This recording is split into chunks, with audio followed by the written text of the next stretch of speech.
Alors, voilà, je pense que c'est fait. On est plus de 70 personnes déjà présents et peut-être que d'autres vont se joindre à nous. Oui, je vois que ça continue d'arriver.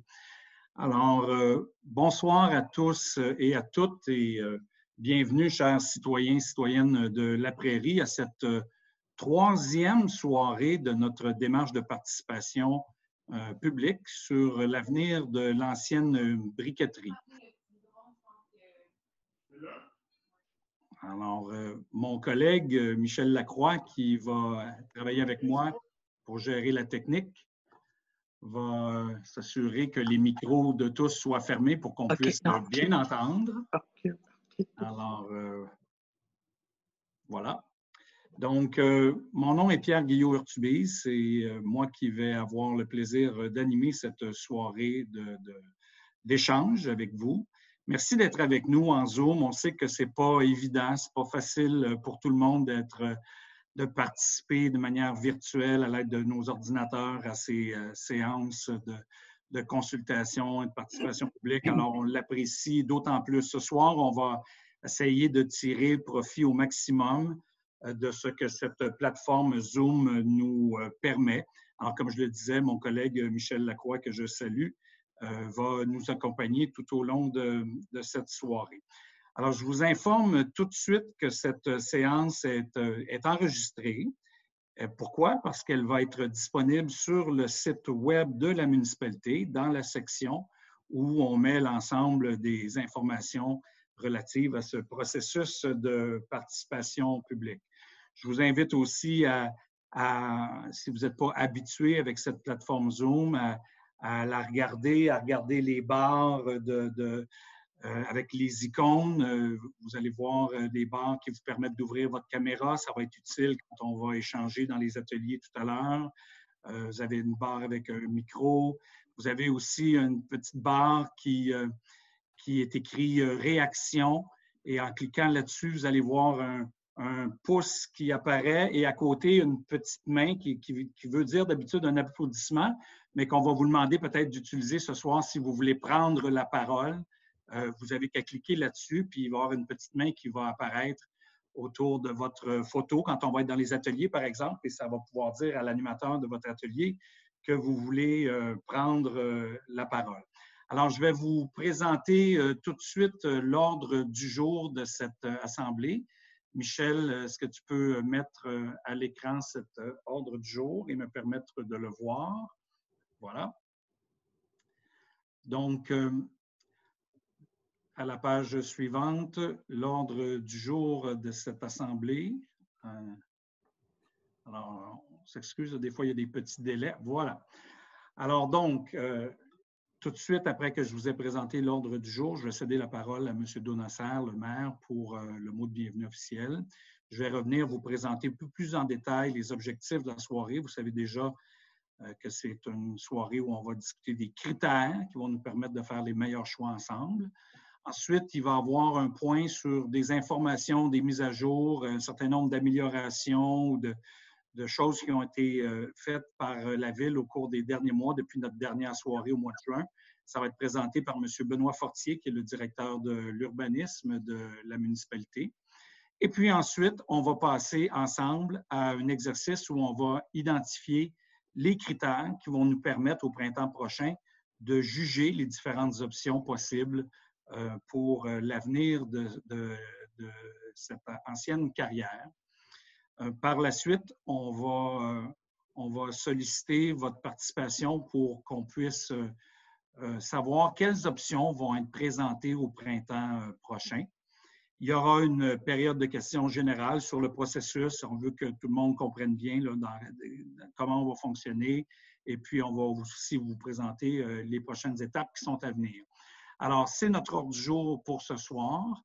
Alors, sans plus tarder, je céderai la parole à M.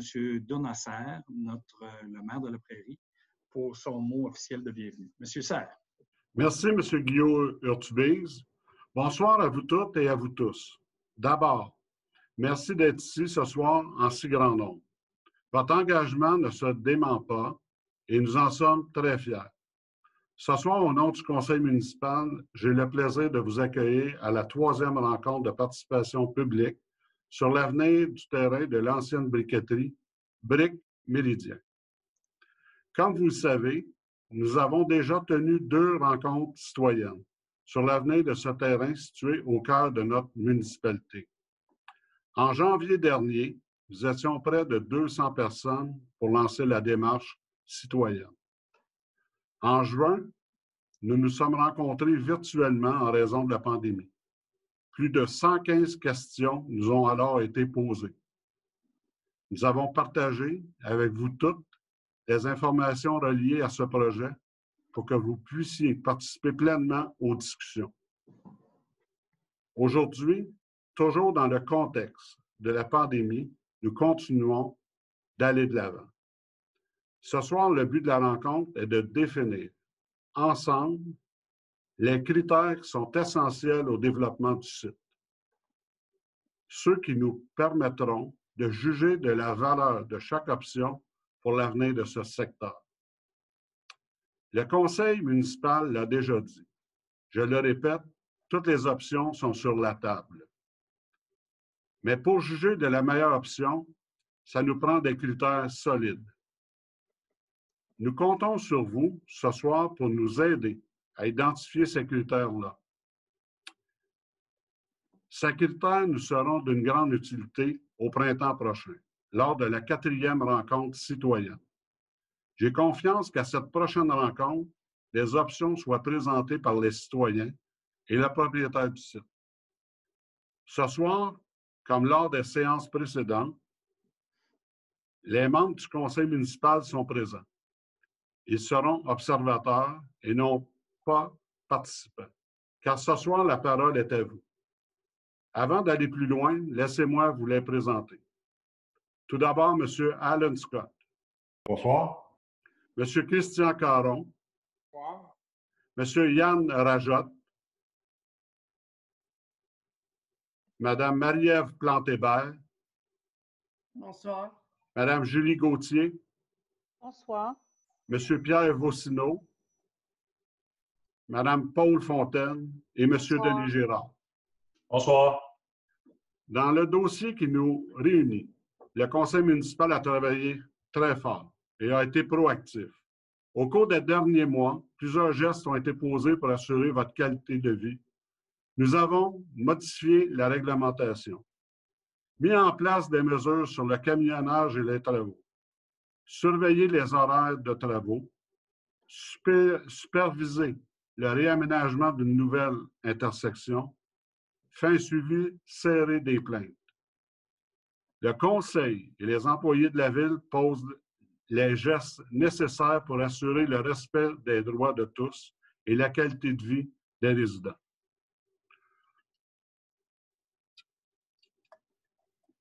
En terminant, j'aimerais faire le point sur certaines informations qui circulent. Comme vous le savez, le propriétaire procède à du remblayage sur son site. Il a reçu un certificat d'autorisation du ministère de l'Environnement et de la lutte contre les changements climatiques pour réaliser ces travaux. Certains pensent que le ministère n'aurait pas dû émettre ce certificat. Ce n'est pas à la Ville de défendre les analyses du ministère. Toutefois, par souci de transparence et pour notre compréhension à tous, nous avons demandé au ministère de clarifier ce qu'il pense de la valeur écologique du site. Nous lui avons également demandé par quel processus la demande d'autorisation ministérielle est passée. Hier, le 8 décembre, en réponse à notre demande, le ministère nous a transmis une lettre très détaillée que nous avons rendue publique, cette lettre, sur le site Internet de la Ville. Celle-ci explique la démarche réglementaire qui a mené à l'émission du certificat d'autorisation permettant le remblayage de l'ancienne briqueterie. L'expertise du ministère ne fait pas de doute aux yeux de la Ville. Par contre, nous l'avons souvent répété, nous aurions préféré qu'il n'y ait pas de travaux de remblai pendant la démarche de participation publique. Nous aurions préféré que notre règlement de contrôle intérimaire qui vise à empêcher le remblai s'applique.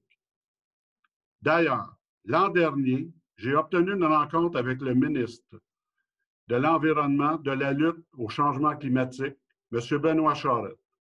À cet effet, la rencontre a eu lieu le 7 novembre 2019 à Québec, au Parlement.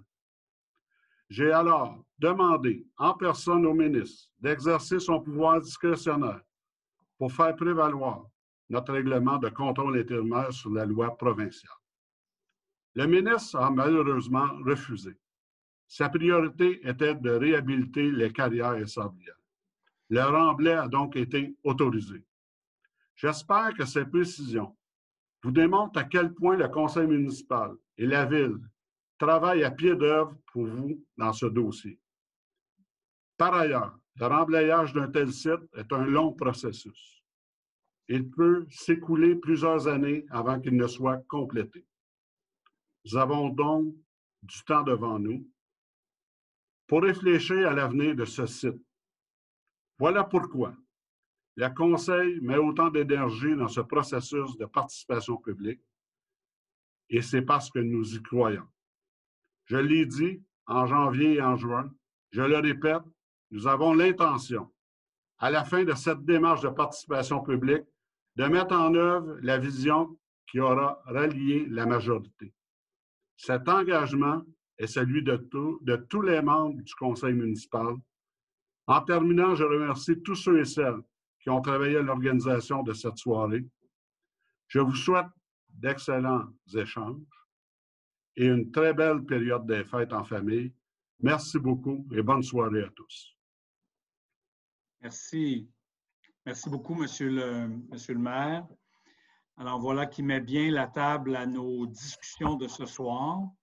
Je vais vous expliquer un peu plus en détail les objectifs de cette soirée avant de céder la parole à Benoît Fortier pour une présentation. Benoît Fortier, qui est directeur de l'urbanisme, une présentation sur certaines mesures qui ont été mises en place. Alors, quand M. Fortier va avoir terminé sa présentation, on va se retrouver ensemble pour échanger. Alors, voici ce qu'on va faire. On va se séparer en ateliers. On a 6 animateurs d'ateliers qui sont des membres de l'administration municipale, des membres de la fonction publique, qui ont pour objectif d'animer des discussions. Pourquoi on se divise en ateliers? Puis c'est l'ordinateur qui va faire ça. Là, vous allez être répartis en ateliers. C'est parce qu'en plus petit groupe, ça va vous permettre ça va faciliter votre participation. Puis ça, c'est un des objectifs de notre soirée. Alors, ces ateliers-là vont durer une vingtaine de minutes. Puis je vais vous expliquer en détail tout à l'heure comment ça va procéder. Mais dans ces ateliers-là, ce qu'on va chercher, c'est à vous entendre sur c'est quoi les critères qui vont nous permettre un peu comme une grille de critères. Quand on veut acheter un cadeau pour un enfant, on a une grille de critères. Hein? Quel âge qu'il a l'enfant? C'est quoi notre budget? C'est quoi est-ce qu'on veut acheter un cadeau fait au Québec? Est-ce qu'on veut acheter un cadeau qui va durer longtemps? Bon, on a des critères comme ça, la durabilité, l'environnement, le prix, la place où il a été fait, bon, etc. Alors, c'est ça qu'on va chercher à faire ensemble. Alors ça, on va faire ça en atelier pendant une vingtaine de minutes, puis ensuite, on va revenir en plénière, puis les animateurs d'atelier vont nous faire rapport de ce qui a été dit et on va mettre à l'écran directement ces critères-là que vous allez avoir identifiés et on va tous les mettre à l'écran. Puis peut-être qu'il y en a qui vont se répéter d'un atelier à l'autre, alors on va les regrouper. Et puis par la suite, on va même vous demander de sélectionner vos 3 critères les plus importants pour vous. Question de nous donner une idée de ce que l'Assemblée pense de ces critères-là. Ça ne veut pas dire que si un critère a plus de votes que l'autre, ça va devenir le seul critère, mais ça va nous donner une idée parce qu'on cherche à avoir le pouls de la population par le biais de cette assemblée-là. Alors donc, c'est ce qu'on va faire. Puis par la suite, on a aussi comme objectif de demander aux gens de nous dire quelles options ils seraient prêts à venir présenter au printemps prochain pour l'avenir de ce site-là. Donc, ça aussi, c'est un des objectifs de la soirée, d'identifier quelques grandes options de développement ou de préservation, etc., de ce site-là. Donc, ça, c'est un objectif de la soirée. Ensuite, il va y avoir une période de questions sur tout le processus, parce qu'un de nos autres objectifs de la soirée, c'est que vous compreniez bien la démarche et qu'on réponde à toutes les questions sur le processus. Alors, évidemment, les questions doivent être sur la démarche, là, parce que c'est là-dedans qu'on est, puis moi, je ne peux pas répondre à des questions qui débordent de ce cadre-là. Donc, grosso modo, c'est comme ça qu'on va faire notre assemblée. Alors, ça vous donne un peu les objectifs qu'on souhaite atteindre avec vous ce soir. Alors, sans plus tarder, je demanderai à Benoît Fortier de venir nous faire sa présentation et à Michel de mettre à l'écran la présentation PowerPoint qui va permettre à M. Fortier de s'adresser. Alors, le directeur de l'urbanisme, Benoît Fortier. La parole est à vous. Alors, bonjour tout le monde. Bonsoir plutôt. Rapidement, on va faire un petit peu le tour des grandes dates et des grands événements, puis on va rajouter aussi des petites nouveautés qui sont produites assez récemment. Donc, le 4 décembre, si on peut changer la diapo. OK, le 4 décembre, on se rappellera que le règlement de contrôle intérimaire, le 4 décembre 2017, important. Le règlement de contrôle intérimaire a été mis en vigueur à la MRC. On en a parlé tantôt, le règlement, c'est une sorte de moratoire, finalement, pour les activités, sur le site de l'ancienne briqueterie. Le 16 octobre 2019, les activités de remblayage sont commencées. En septembre, un petit peu avant, il y avait des activités, mais c'était des activités qui n'avaient pas rapport au remblayage, mais ils ont commencé à niveler les sols, à faire des chemins.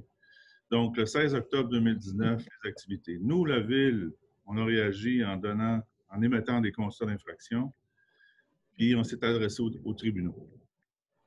Comme l'a dit M. le maire tantôt, vous vous rappellerez, le 7 novembre 2019, M. le maire s'est adressé au ministre pour activer un petit peu le pouvoir discrétionnaire qu'il aurait pu avoir, mais qu'il a refusé d'exercer.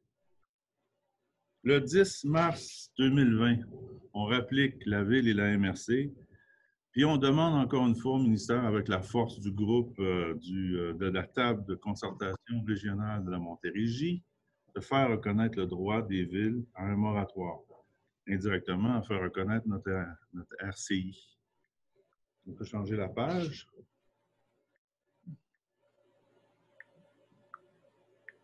Le 28 avril, le propriétaire du site obtient son certificat d'autorisation du ministère pour le remblai avec les sols AA.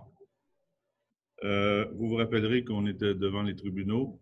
La Ville a plutôt, avec les conseils de ses juristes, plutôt dit, bon, on arrête les procédures judiciaires et on signe une entente, on organise une entente.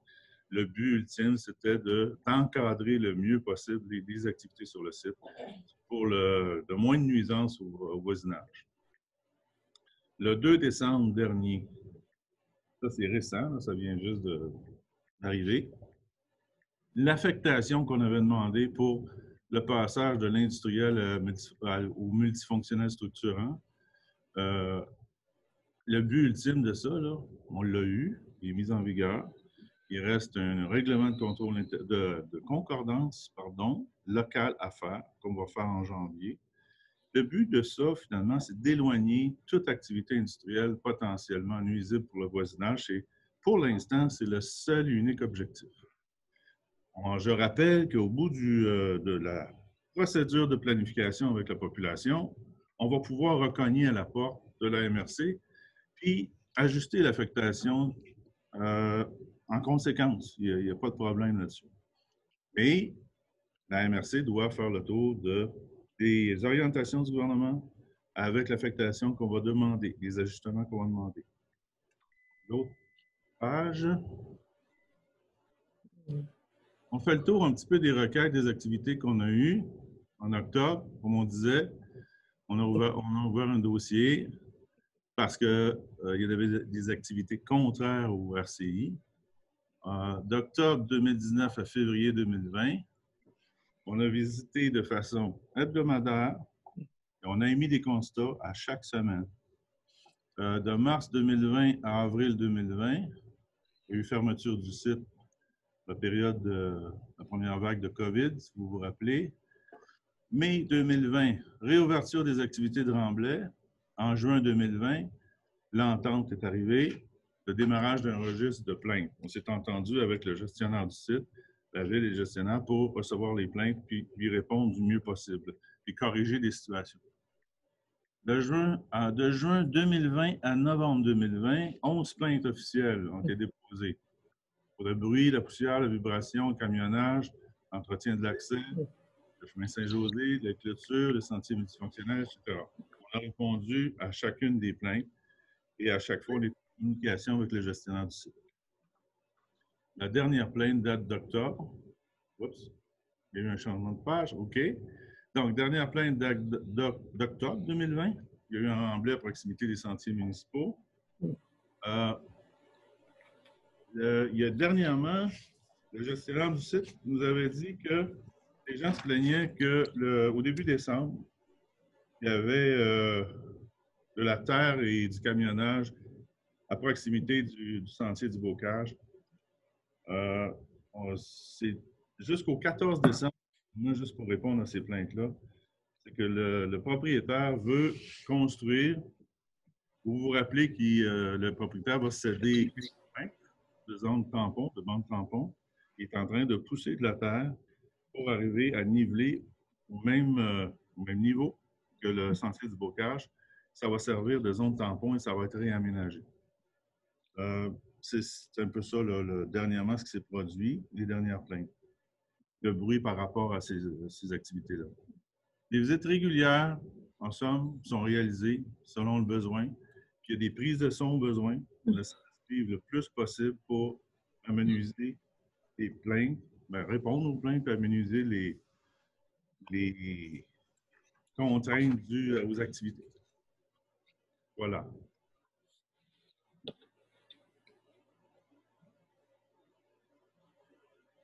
L'amélioration apportée, elles sont quand même assez importantes, je crois. Mise en place d'un lave-camion, parce qu'il y avait des plaintes justement sur la saleté de la rue à la sortie du site.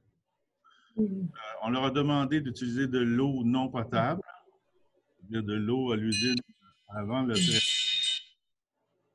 Il y a un nouvel accès qui a été aménagé aussi à l'intersection du boulevard industriel, ce qui fait que c'est beaucoup plus sécuritaire pour l'entrée et la sortie des camions.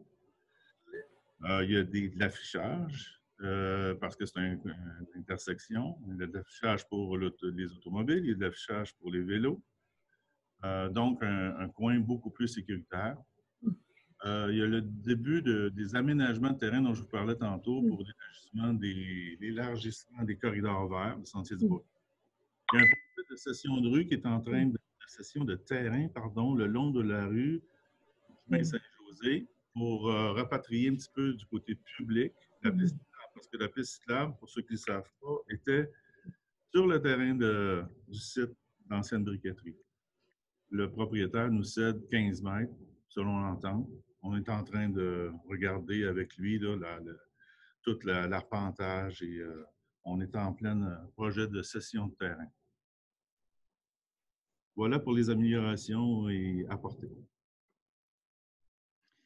Merci beaucoup, Benoît. Ça complète votre présentation. Alors, merci beaucoup. Donc, c'était des informations qu'on pensait utiles au bénéfice de l'Assemblée. Donc, je vais reprendre parce qu'on arrive maintenant à la période où on va se séparer dans un instant en 6 ateliers.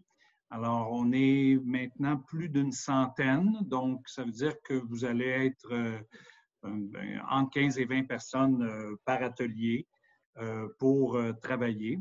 Dans chacun des ateliers, il devrait y avoir des élus membres du conseil municipal. Je vous rappelle qu'ils ont plus un rôle d'observateur, comme M. le maire l'a dit. Ce soir, la parole est à vous.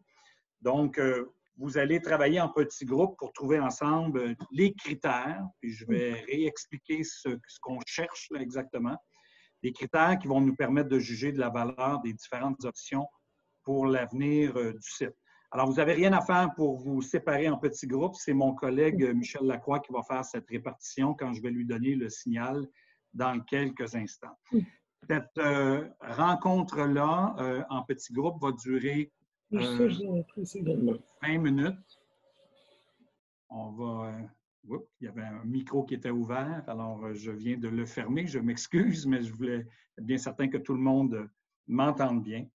Alors donc, qu'est-ce qu'on cherche dans ces 20 minutes-là, avant de revenir en grande assemblée? C'est les critères pour faire un choix. Alors, je reprends mon exemple d'un couple qui veut acheter un cadeau pour son petit-fils. Alors, avant d'acheter le cadeau, le couple, il fait un petit atelier, comme on va faire, et puis il dit, c'est quoi nos critères avant d'aller au magasin? Alors là, ils peuvent faire une longue discussion, là, mais ce qui est important, c'est qu'on atterrisse sur des critères. Par exemple, l'enfant, il va aimer le cadeau. Alors, les préférences de l'enfant, ça, c'est un critère. Son âge, ça, c'est un critère. Notre budget, c'est un critère. Est-ce qu'on veut un jouet violent, non violent? Ça peut être un critère. Est-ce qu'on veut un jouet acheté au Québec ou fait en Chine? Ça peut être un critère. La localisation d'où a été fait le jouet. Est-ce qu'on veut un jouet éducatif? Alors, c'est un critère. Alors, vous voyez, donc, on veut une liste de choses que quand on arrive au magasin de jouets, on regarde un jouet, bien, on est capable de dire est-ce qu'il marche avec le critère de l'âge, est-ce qu'il marche avec le critère du budget, est-ce qu'il marche avec le critère de la non-violence, de l'éducation, etc. Donc, c'est ça qu'on cherche. Ce n'est pas un vote là, en assemblée. Si, par exemple, vous dites tel critère, l'environnement, par exemple, c'est très important. Bon, une fois que vous l'avez dit, une fois, deux fois, c'est correct, c'est noté par votre animateur. Essayez de trouver d'autres critères. Ce n'est pas de parler 20 minutes sur le même critère, c'est d'essayer de trouver une liste de critères. C'est ça qu'on veut, essayer de trouver ensemble. Alors, vos animateurs d'atelier, l'atelier 1, sera animé par Benoît Fortier, que vous venez d'entendre, qui est directeur du service de l'urbanisme. L'atelier 2 sera animé par Magali Lechasseur, qui est greffière adjointe à la Ville. L'atelier 3 sera animé par Nathalie Trottier, du service d'urbanisme. L'atelier 4 par Nicolas Dion, greffier de la Cour municipale. L'atelier 5 par M. Thierry Pépin, coordonnateur au développement économique. Et l'atelier 6 par Michael Lembeau, qui est directeur adjoint au service du génie. Alors, leur travail à eux, ce n'est pas de trouver les critères, c'est de noter les critères que vous allez trouver ensemble. Quand l'atelier va se terminer, 1 minute avant la fin, là, vous allez avoir un avis qui reste 1 minute, mais à la fin, vous allez recevoir un message sur lequel vous devez cliquer pour revenir en assemblée. Ça va prendre quelques secondes. On va revenir tous ensemble en grande assemblée. Et là, je vais demander tour à tour aux animateurs de rapporter les critères que leur atelier a trouvés. Mon collègue Michel, on va les écrire sur une feuille que vous allez voir à l'écran. Et on va donc constituer la liste avec vous. On va essayer de les regrouper, comme je disais tout à l'heure. Et puis par la suite, Michel va les transférer dans un outil de vote où on va vous demander de cliquer sur les 3 critères qui vous apparaissent les plus importants pour vous. À titre indicatif, mais ça va nous donner une bonne idée des préférences pour bâtir notre liste pour ce printemps. Alors, avant de vous séparer en assemblée, je vous rappelle quelques règles de base. La règle la plus importante, c'est le respect des opinions des uns et des autres. On veut des échanges qui soient respectueux. Aussi, on va privilégier les échanges verbaux. Vous savez, on peut converser là, avec Zoom, mais il y a des gens qui ne sont pas habitués à ça. Alors, si possible, vous levez la main en cliquant sur le petit bouton « Réaction » puis en affichant la petite main levée, là, comme je vais faire à l'instant. Alors, j'imagine que vous la voyez à l'écran. Alors, donc, ça veut dire « Je veux parler », mais si vous ouvrez votre caméra, vous n'êtes pas obligé d'ouvrir votre caméra, mais si vous ouvrez votre caméra, vous pouvez aussi lever la main comme ça, l'animateur va vous voir et va pouvoir vous donner la parole. Avant de parler, s'il vous plaît, vous nommez puis mentionnez sur quelle rue vous habitez. Ce n'est pas une enquête, là, mais disons que l'idée, c'est que la décision concernant l'avenir de la prairie appartient aux gens de la prairie. Donc, on a essayé de faire ça simple, mais on veut quand même faire une discussion avec des citoyens de la prairie. Alors, je vous rappelle que cette assemblée est enregistrée. Les ateliers vont aussi être enregistrés par vos animateurs et on va mettre et l'assemblée et les ateliers sur le site web de la municipalité. C'est un engagement de transparence qu'on a pris dès le début et qu'on va respecter tout au long de ce processus. Alors, Michel, est-ce qu'on serait prêt à procéder à la répartition des gens en atelier? Moi, une petite minute. Une petite minute encore. Alors, donc, Michel a beaucoup de travail ce soir-là. On est plus d'une centaine de personnes. Il doit les répartir dans les ateliers. Alors, dans une petite minute, il va faire ça. Et nous, on va se revoir dans un peu plus d'une vingtaine de minutes. Alors, donc, Michel, je vais attendre ton signal pour me dire quand tu vas être prêt à faire cette répartition-là. Je vois, oui, il y a des gens qui nous ont émis quelques petits commentaires. Pour lever la main, quelqu'un demande est-ce que c'est le symbole d'applaudissement? Oui, c'est ça, c'est le symbole d'applaudissement, mais ne vous inquiétez pas, on ne le prendra pas comme un applaudissement. Je vous ai dit, ce soir, c'est spécial. On prend le petit symbole d'applaudissement, mais on le considère comme une main levée. Alors, donc, c'était une bonne question. Et pendant ce temps-là, vous êtes en mesure de regarder peut-être la barre d'icônes en bas, là, où vous voyez. Évidemment, c'est écrit en français si vous avez un logiciel en français. C'est écrit en anglais si vous avez un logiciel en anglais. Mais pour ceux qui l'ont en français, c'est écrit « Réaction » avec un petit bonhomme sourire. Donc, c'est l'outil que vous pouvez utiliser pour lever la main. J'ai simplement ajouté les arrivants un peu tardifs. Donc là, on va pouvoir procéder. Alors, donc, Michel, vas-y, comme on dit, maintenant on pèse sur le piton et on va espérer que tout ça fonctionne.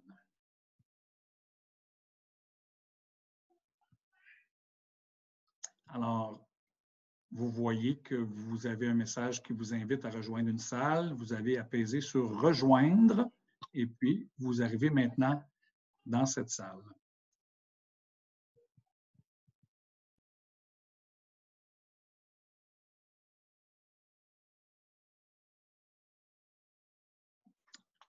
Alors, je vais avoir besoin de ton signal, Michel, quand tu vas me dire qu'on est tous revenus dans la grande salle. Encore quelques gens qui se connectent, mais je pense que la majorité est déjà revenue. La majorité est déjà revenue. Alors, je vous souhaite la bienvenue à tous de nouveau dans la grande salle. On s'excuse, il y a eu quelques petits pépins techniques. Il n'en a jamais de facile, comme on dit. Il y a certains qui se sont retrouvés déconnectés. Il y a des gens qui n'ont pas eu leur animateur pendant quelques minutes, mais on a été capable de rebrancher tout le monde et on vous a donné un petit peu plus de temps pour compenser pour ces petits, toujours problèmes techniques habituels qu'on vit et qui ne sont jamais les mêmes d'une fois à l'autre, mais on apprend. Alors, merci beaucoup à tous d'avoir participé à cet exercice-là. Alors, comme je vous l'avais dit, je vais demander aux animateurs de nous essayer de nous résumer. Des fois, j'ai assisté à quelques-unes de vos discussions. Là, je me suis promené dans les salles. Ce n'est pas toujours évident. Il y a beaucoup de discussions. Mais les animateurs ont le devoir d'essayer de nous résumer ça pour qu'on puisse mettre au moins des critères qui traduisent bien ce que vous avez dit. Alors, je vais passer je vais y aller dans le désordre. Peut-être, Michael, est-ce que tu es avec nous? Est-ce que tu pourrais nous dire, dans votre atelier, est-ce qu'il y a des critères qui sont ressortis là, qu'on devrait mettre dans une grille de critères? Est-ce que tu es avec nous, Michael? Est-ce que vous m'entendez? J'ai un petit problème avec mon logiciel. Oui, on vous entend très bien. Alors, puis on va y aller tranquillement parce que vous voyez à l'écran la feuille blanche, là, et c'est Michel qui va les taper. Alors, Michael, quel critère? Donc, un des premiers critères qui est ressorti des commentaires, c'est l'aspect environnement. Environnement, oui. Donc, on va juger d'un projet en lumière de son impact sur l'environnement. OK? Ensuite, il y a eu le développement durable. Oups, voilà. Il y a quelque chose, Michel, qui a disparu. Environnement, développement durable. OK. Ça se ressemble un peu. Peut-être qu'on va les mettre ensemble tout à l'heure. Est-ce qu'il y en a d'autres? Ensuite, il y a eu l'aspect innovation. Aspect innovation, d'accord. Est-ce que le projet qui est soumis est un projet innovant? OK. Ce sont des excellents critères. Oups. Ensuite, Un petit instant. Alors, on a un petit enjeu. On va reprendre. Voilà. On va les remettre. Merci. Donc, ensuite. Ensuite, il y a eu le pourcentage d'espaces verts et de parcs OK. qui est revenu. C'est un critère. Donc, autrement dit, quand on va regarder un projet, on va juger. Michel, est-ce que tu es capable d'écrire ou il y a un bug technique? Donc, quand on va regarder un projet, on va regarder quel est le pourcentage d'espaces verts et de parcs dans ce projet. OK, c'est un excellent critère. Est-ce qu'il y en a d'autres? On a parlé d'avoir une bonne mixité à travers les quartiers. OK. Quelle sera la mixité dans le projet qu'on va étudier? OK. Alors, on va mettre mixité. Oui. Parfait. Ensuite, il y avait une demande d'avoir une bonne réponse aux besoins des citoyens et d'avoir aussi un aspect multigénérationnel. OK, ça, c'est deux critères différents. Alors, la réponse aux besoins. Est-ce que c'est un projet qui répond bien aux besoins des citoyens de la prairie? Réponse aux besoins. OK. Et le multigénérationnel. Est-ce que c'est un projet qui a un bon impact sur toutes les générations? OK. Est-ce que vous en avez d'autres? Il y avait aussi l'impact des travaux. On a parlé de hauteur de bâtiment. Être sûr que l'impact des travaux sera pris en considération dans les choix qui vont être faits. OK. OK. Effectivement, l'impact des travaux. Hauteur des bâtiments, je pense que c'est un autre critère. On pourrait le mettre. Est-ce que vous l'avez identifié comme un critère, la hauteur des bâtiments? C'était Oui? discuté, oui. Ah, c'était discuté. Alors, OK. Alors, la hauteur des bâtiments. Oui. Voilà. Je pense que les accents sont durs à mettre sur. Voilà, parfait. Alors, est-ce que vous en avez d'autres, Michael? On a parlé un peu aussi de la qualité de vie. La qualité de vie, OK. L'impact du projet sur la qualité de vie. Excellent. C'est un critère important, ça, qualité de vie. Michel, si on peut l'inscrire. Parfait. Bien, merci. Merci beaucoup, Michael. Est-ce que ça fait le tour? Oui. Oui, merci beaucoup. Alors, si je continue dans le sens inverse, M. Pépin, l'atelier 5, est-ce que, si c'est les mêmes, là, vous nous le dites, puis on ne les réécrira pas, on va les laisser là, mais s'il y en a des nouveaux, on veut certainement les ajouter. Alors, est-ce que vous êtes avec nous, M. Pépin? Je suis là. Oui. Donc, l'environnement, oui, ça a été mentionné. Aussi, on a parlé d'un critère par rapport à tout ce qui s'appelle l'impact sur les infrastructures municipales, la capacité actuelle. Là. Donc, égouts, aqueducs, ainsi de suite. Donc, il y avait faut que ce projet-là soit en mesure de rentrer, d'être accueilli par les infrastructures municipales. OK, bien, c'est un très bon critère. Donc, capacité des infrastructures municipales. Oui, d'accueillir ce projet-là. OK, capacité des infrastructures municipales. Puis, en parenthèse, on va mettre, pour que le monde comprenne bien, là, vous avez dit eau, aqueduc. Aqueduc, égout. Égout. Les routes aussi, bien sûr. Là. OK. Oui, égout, voilà. Les routes aussi, bon, parfait. D'autres critères? Ben, un autre des critères qui a été mentionné, c'est l'impact sur le transport. Donc, c'est sûr que c'est quelque chose qui a été mentionné. Donc, impact sur le transport. Puis, à l'intérieur de ça, bon, on a parlé beaucoup de transport actif, là. Le transport actif entre les différents secteurs de la municipalité. OK.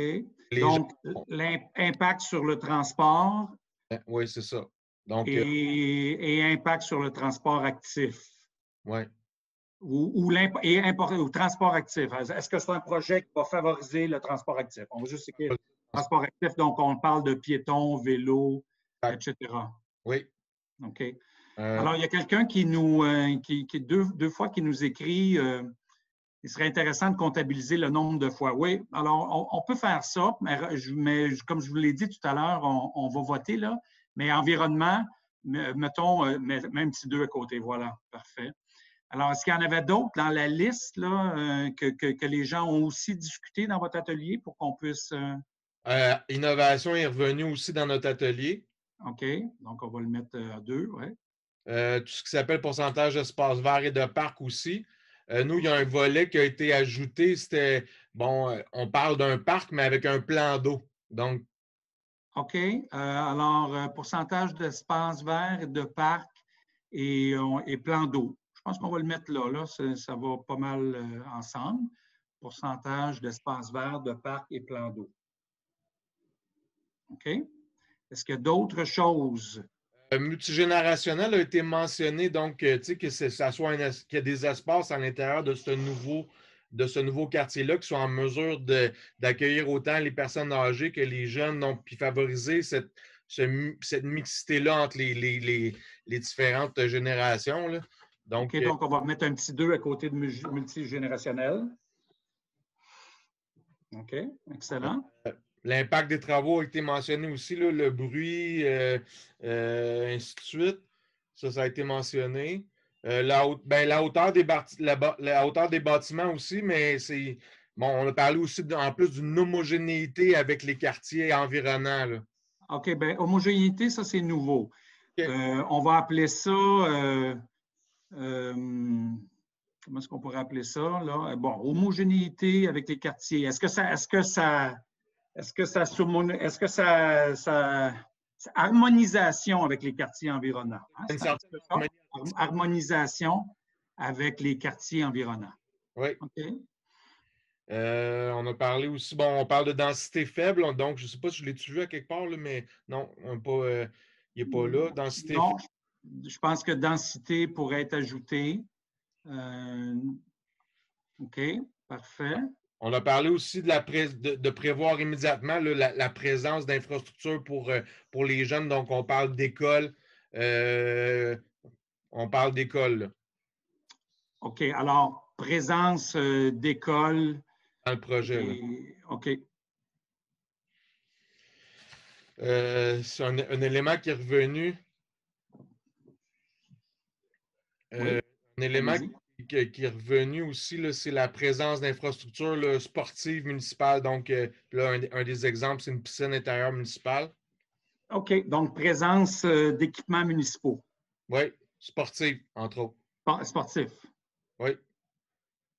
OK. Plus sportif que communautaire, vous avez discuté, vous. OK. Oui.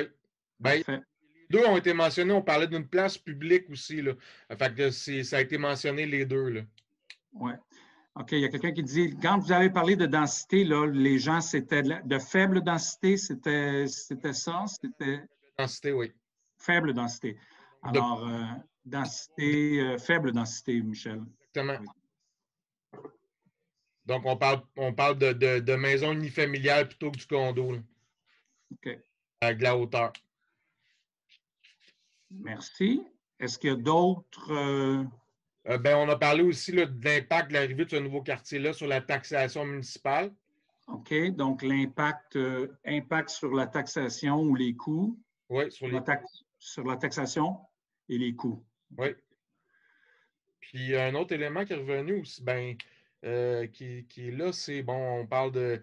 Bon, on a parlé tantôt là, de transport, mais bon, peut-être de faire de ce quartier-là un TOD avec… qui serait relié aux différentes infrastructures de transport à venir, donc, entre autres, le REM, le tramway.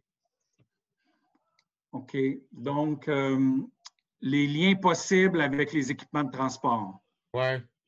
Les transports qui sont à venir puis existants. OK. Liens possibles avec les équipements de transport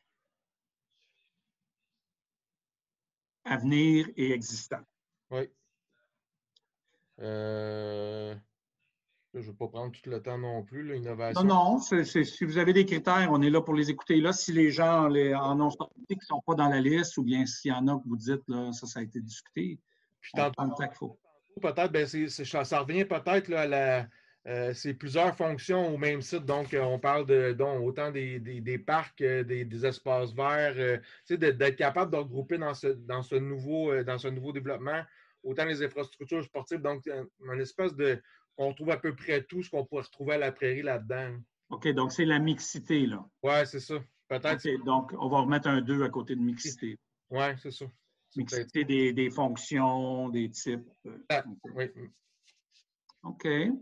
Pas mal le tour. Ça fait le tour. C'est quelque chose, là. Non. Ouais, mais on va voir aussi avec les autres ateliers. Là. On a déjà une bonne liste, mais si vous oubliez quelque chose, écrivez-nous un petit commentaire. Là. Merci beaucoup. La qualité de vie là, durant les travaux, ça a été mentionné aussi. OK. L'impact sur les qualités de vie et puis l'impact des travaux. La qualité de vie durant les travaux ou... Durant les travaux, oui. Durant les travaux. Alors, Michel, on va mettre plutôt l'impact des travaux. Exact. Merci beaucoup. Excellent. Merci beaucoup. Merci, merci M. Pépin. M. Dion, dans l'atelier 4, est-ce que vous avez des critères qui sont ressortis? Oui. Je vous mentionne rapidement. Vous m'entendez bien? Oui. Oui. Je vous mentionne rapidement qu'il y a des sujets qui reviennent des ateliers précédents, notamment l'environnement, la qualité de vie, la question des espaces verts et plan d'eau. On a insisté, d'aucuns vont même jusqu'à suggérer 60 à 70 d'espaces verts. Ce n'est pas ressorti comme un critère unanime, là, mais ça a été mentionné. Il a été beaucoup question de diversité de la faune et de la flore. On veut qu'il y ait de la végétation en pourtour.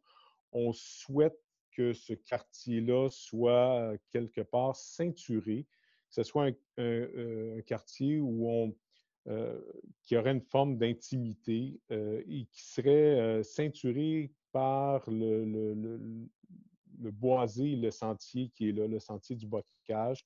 On voit ce quartier-là comme étant, entre guillemets, pédestre. On voudrait qu'il soit ceinturé, ce quartier-là.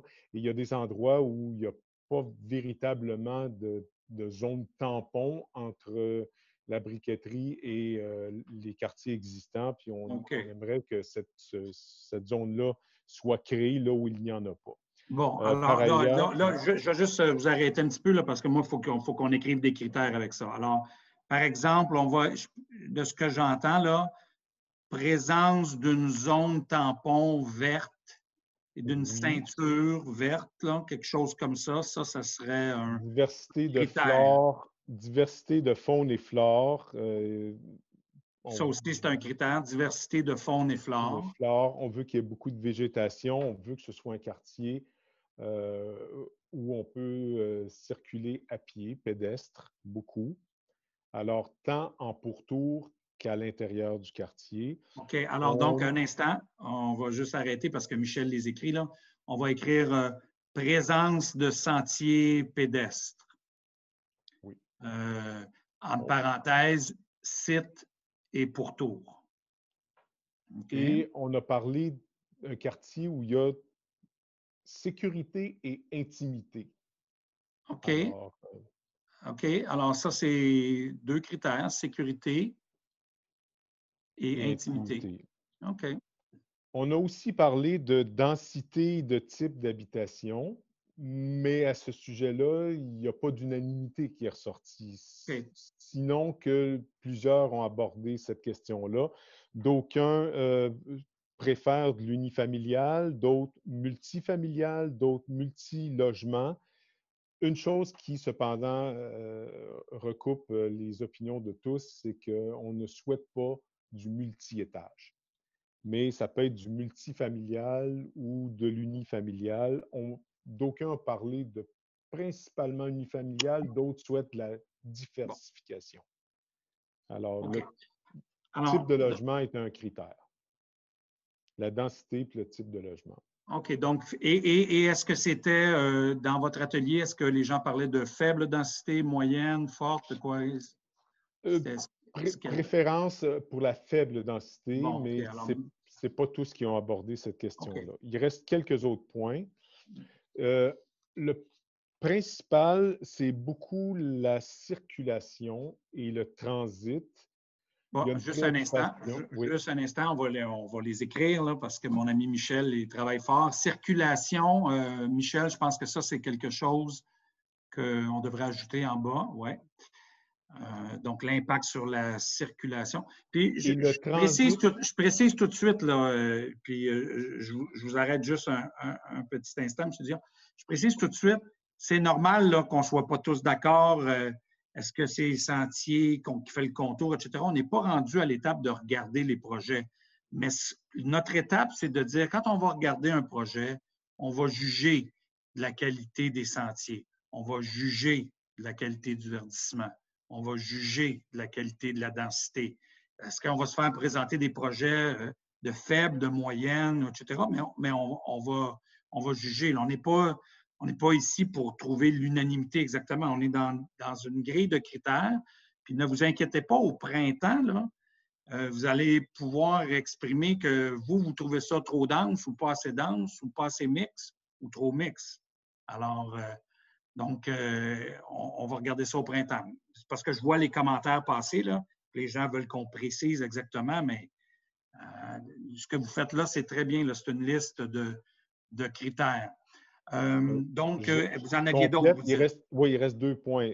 Je reviens sur circulation et transit. Il y a une préoccupation du fait que ce quartier-là va être pratiquement enclavé en raison de la présence du collège, en raison de la zone du quartier Sainte-Rose et du côté de la briqueterie et Saint-José. C'est un quartier qui risque d'être enclavé. On voudrait éviter à tout prix que tout le trafic ait à transiter via le quartier de la briqueterie là, ou du Grand Boisé dans ce secteur-là. On veut éviter ça à tout prix pour éviter l'engorgement. Alors, il y a une préoccupation quant à la circulation et une idée a été amenée là, que ça devrait s'intégrer ça avec la révision du chemin de Saint-Jean, là, pas le boulevard Saint-Jean, mais le chemin de Saint-Jean, il faudrait que ce soit revu pour qu'il y ait, parce qu'on le considère dangereux, on trouve que la circulation, elle est très dense, puis on voudrait que ce qui va se faire dans le quartier de la briqueterie à développer prenne en considération une refonte du chemin de Saint-Jean. Alors, côté alors, donc, ce que je vais faire, je vais demander à Michel à impact sur la circulation, là, oui. Ajoute une parenthèse, transit, impact sur les voies existantes, puis sécurité.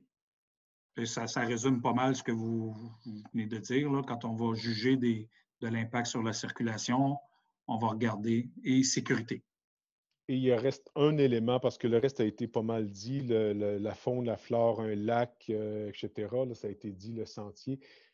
Un élément qui est ressorti, qui n'a pas été dit jusqu'à maintenant, c'est qu'on souhaite un quartier moderne où il n'y a pas de pollution visuelle, où il n'y aura pas de filage électrique aérien, parce que c'est un quartier où il y a une belle vision sur Montréal, sur ailleurs, et on voudrait que ce soit quelque chose qui est moderne, c'est ça. OK. Alors, donc, on va écrire modernité comme critère et on va écrire présence de fil électrique. C'est certainement en relation avec l'aspect visuel. Oui, présence de fil électrique, virgule, et aspect visuel. Pour le reste, j'espère que les gens de mon atelier vont trouver que c'est assez bien résumé.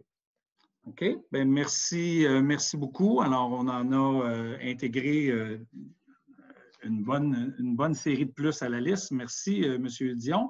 Madame Trottier, dans votre atelier, est-ce que vous êtes avec nous? Oui. En fait, oui, je suis avec vous. En fait, nous, on revient, j'avais des gens qui étaient vraiment à proximité du secteur, donc dans la carrière, donc qui ont une préoccupation sur la zone tampon. Là, ça se regroupe dans les espaces verts. Peut-être pas juste au niveau environnement, c'est plus espace vert de ne pas réduire cette zone-là, puis de même voir la mettre plus large pour faire un corridor. Un corridor environnemental là, pour les gens à proximité. Ensuite, dans tout le projet, d'aller avec tout le volet environnemental et écologique. Donc, avec les espèces menacées. C'est environnement et écologie. Je pense qu'écologique, on ne l'avait pas là, au niveau de la biodiversité. Oui, je pense qu'on va le mettre. On a présence de faune et de flore, mais vous, c'était plus, est-ce qu'il y a des espèces menacées, c'est ça? Oui, c'est ça. Alors, on va écrire ça, préservation d'espèces menacées. Je ne sais pas s'il y en a, là, mais ça va être un critère. Okay. Donc, impact sur les espèces menacées. Parfait. Okay. Puis je reviens là, dans les critères, on a vraiment des gens qui ont une préoccupation au niveau de la bande verte là, qui ceinture le quartier. Donc, oui, il y a des arbres, à certains endroits, il y en a moins. Donc, renaturaliser ce secteur-là pour faire un espèce d'écran tampon entre le nouveau secteur puis les secteurs existants. Okay. Alors, on a autrement dit, la zone tampon qu'on avait inscrit, c'est quelque chose verte. Je pense que vous aussi, vous parliez d'une zone tampon verte, hein, c'est ça? Oui, exactement. Okay. On va écrire verte en présence d'une zone tampon verte. Là. Je pense que les trois ateliers parlaient de ça. On a un critère aussi au niveau de la gestion des eaux de pluie. Pas juste de faire des bassins de rétention, mais de prévoir un type de terrain qui permet à l'eau de bien percoler pour éviter d'engorger les systèmes d'égouts pluviales. OK, donc gestion des eaux de pluie, ça, avec un petit E, Michel, là, tu cherches la coquille, voilà. Merci. C'est bien. Donc, puis par le fait même de se servir du relief de la carrière pour aménager des bassins d'eau ou ça peut être aussi des bassins de rétention à certains endroits. Donc, on revient un peu avec la gestion des eaux de pluie. Quelque chose qui avait peut-être été mentionné, c'est un secteur fossilifère assez intéressant, donc de faire un lien dans le futur avec les fossiles en place. Donc, puis de reprendre en même temps le volet patrimonial du site, donc de la briqueterie, peut-être faire référence à certains éléments de la briqueterie. Un peu plus loin, il y a un volet mixité d'usage, là, donc ça pourrait être un critère de commémoration du patrimoine, on va dire. Exactement. OK, commémoration du patrimoine. OK. Ensuite, j'ai un critère sur la fluidité de la circulation, puis de créer des axes de circulation intéressants au travers du projet pour, en fait, on en a parlé un peu là, avec l'atelier de Nicolas, d'avoir des axes de circulation qui permettent de désengorger le secteur, là, de ne pas juste sortir dans le secteur de la briqueterie. Donc, il pourrait y avoir pour fluidité de circulation et tout ça dans le secteur. OK. Donc, Michel a ajouté un petit 2 à l'impact de la circulation, transit sur les voies existantes, on va dire sur le site et dans le secteur. Toute la circulation, je pense que c'est bien important pour tout le monde, là. Oui, fluidité. Ça va être un critère, oui. Ensuite, un critère sur l'éducation, puis dans ça, on rentre le volet garderie aussi. Donc, école et garderie, quand on parle d'éducation, là, ça rentre dans le même critère. OK. Alors, on va dire présence d'école et garderie dans le projet. Donc, un critère d'éducation. Michel, tu avais déjà présence d'école dans le projet. Alors, on va remplacer ça par éducation et on va mettre école, garderie. C'est un critère d'éducation. Est-ce qu'il y a quelque chose pour nos jeunes là-dedans pour l'éducation? Okay. Ensuite, un critère au niveau du coût des habitations. d'avoir une diversité pour répondre aux besoins des citoyens.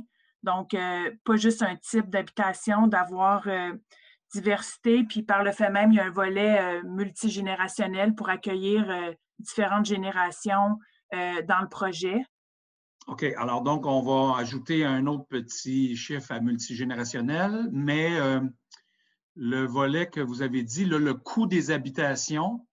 D'avoir une variété. Oui, un coût varié des habitations. Ça, c'est nouveau. Alors, on va l'écrire. Ouais. Donc, c'est un critère. Ensuite, j'achève là, d'avoir une mixité d'usage pour avoir une certaine animation, mais pas nécessairement une animation avec des aires de spectacle et tout ça. Là. Quand on parle d'animation, c'est d'offrir une qualité de vie, par exemple, en comparable avec des secteurs qui se retrouvent peut-être dans le secteur de la Magdeleine, où les gens sont quand même assez loin des infrastructures commerciales et tout ça sur le chemin de Saint-Jean. Ça serait d'avoir une certaine mixité d'usages qui sont compatibles entre eux. OK. Alors, on va écrire mixité entre parenthèses, le mettre 3, Michel, mais entre parenthèses, on va mettre usage, type d'habitation. Puis ça rejoint qualité de vie, là, qu'on pourrait mettre un 3. Et qualité de vie aussi, parce que vous en avez parlé vous aussi, qualité de vie 3. OK, parfait. Puis le dernier, c'est d'avoir vraiment des projets innovateurs, là. Donc, oui, on parle dans les règlements d'un 10 de fin de parc, mais d'avoir des espaces verts plus, là, à beaucoup plus que 10 puis d'avoir des critères pour les habitations, des critères de sélection qui vont faire que on pourrait accueillir des projets LEED ou des projets innovateurs qui ne se font pas ou qui se sont faits très rarement ailleurs pour avoir un projet qui est unique. OK, donc ça, c'est l'innovation, d'avoir quelque chose qui est innovant, qui est original. Exactement. OK. Donc, ça fait le tour. J'espère moi aussi que j'ai bien résumé mon atelier. Bien, ce n'est pas un exercice facile, mais je pense qu'avec la manière dont vous avez présenté ça, j'ai l'impression que la plupart des idées se retrouvent dans notre liste de critères. Merci beaucoup. Magali, le chasseur, de votre côté.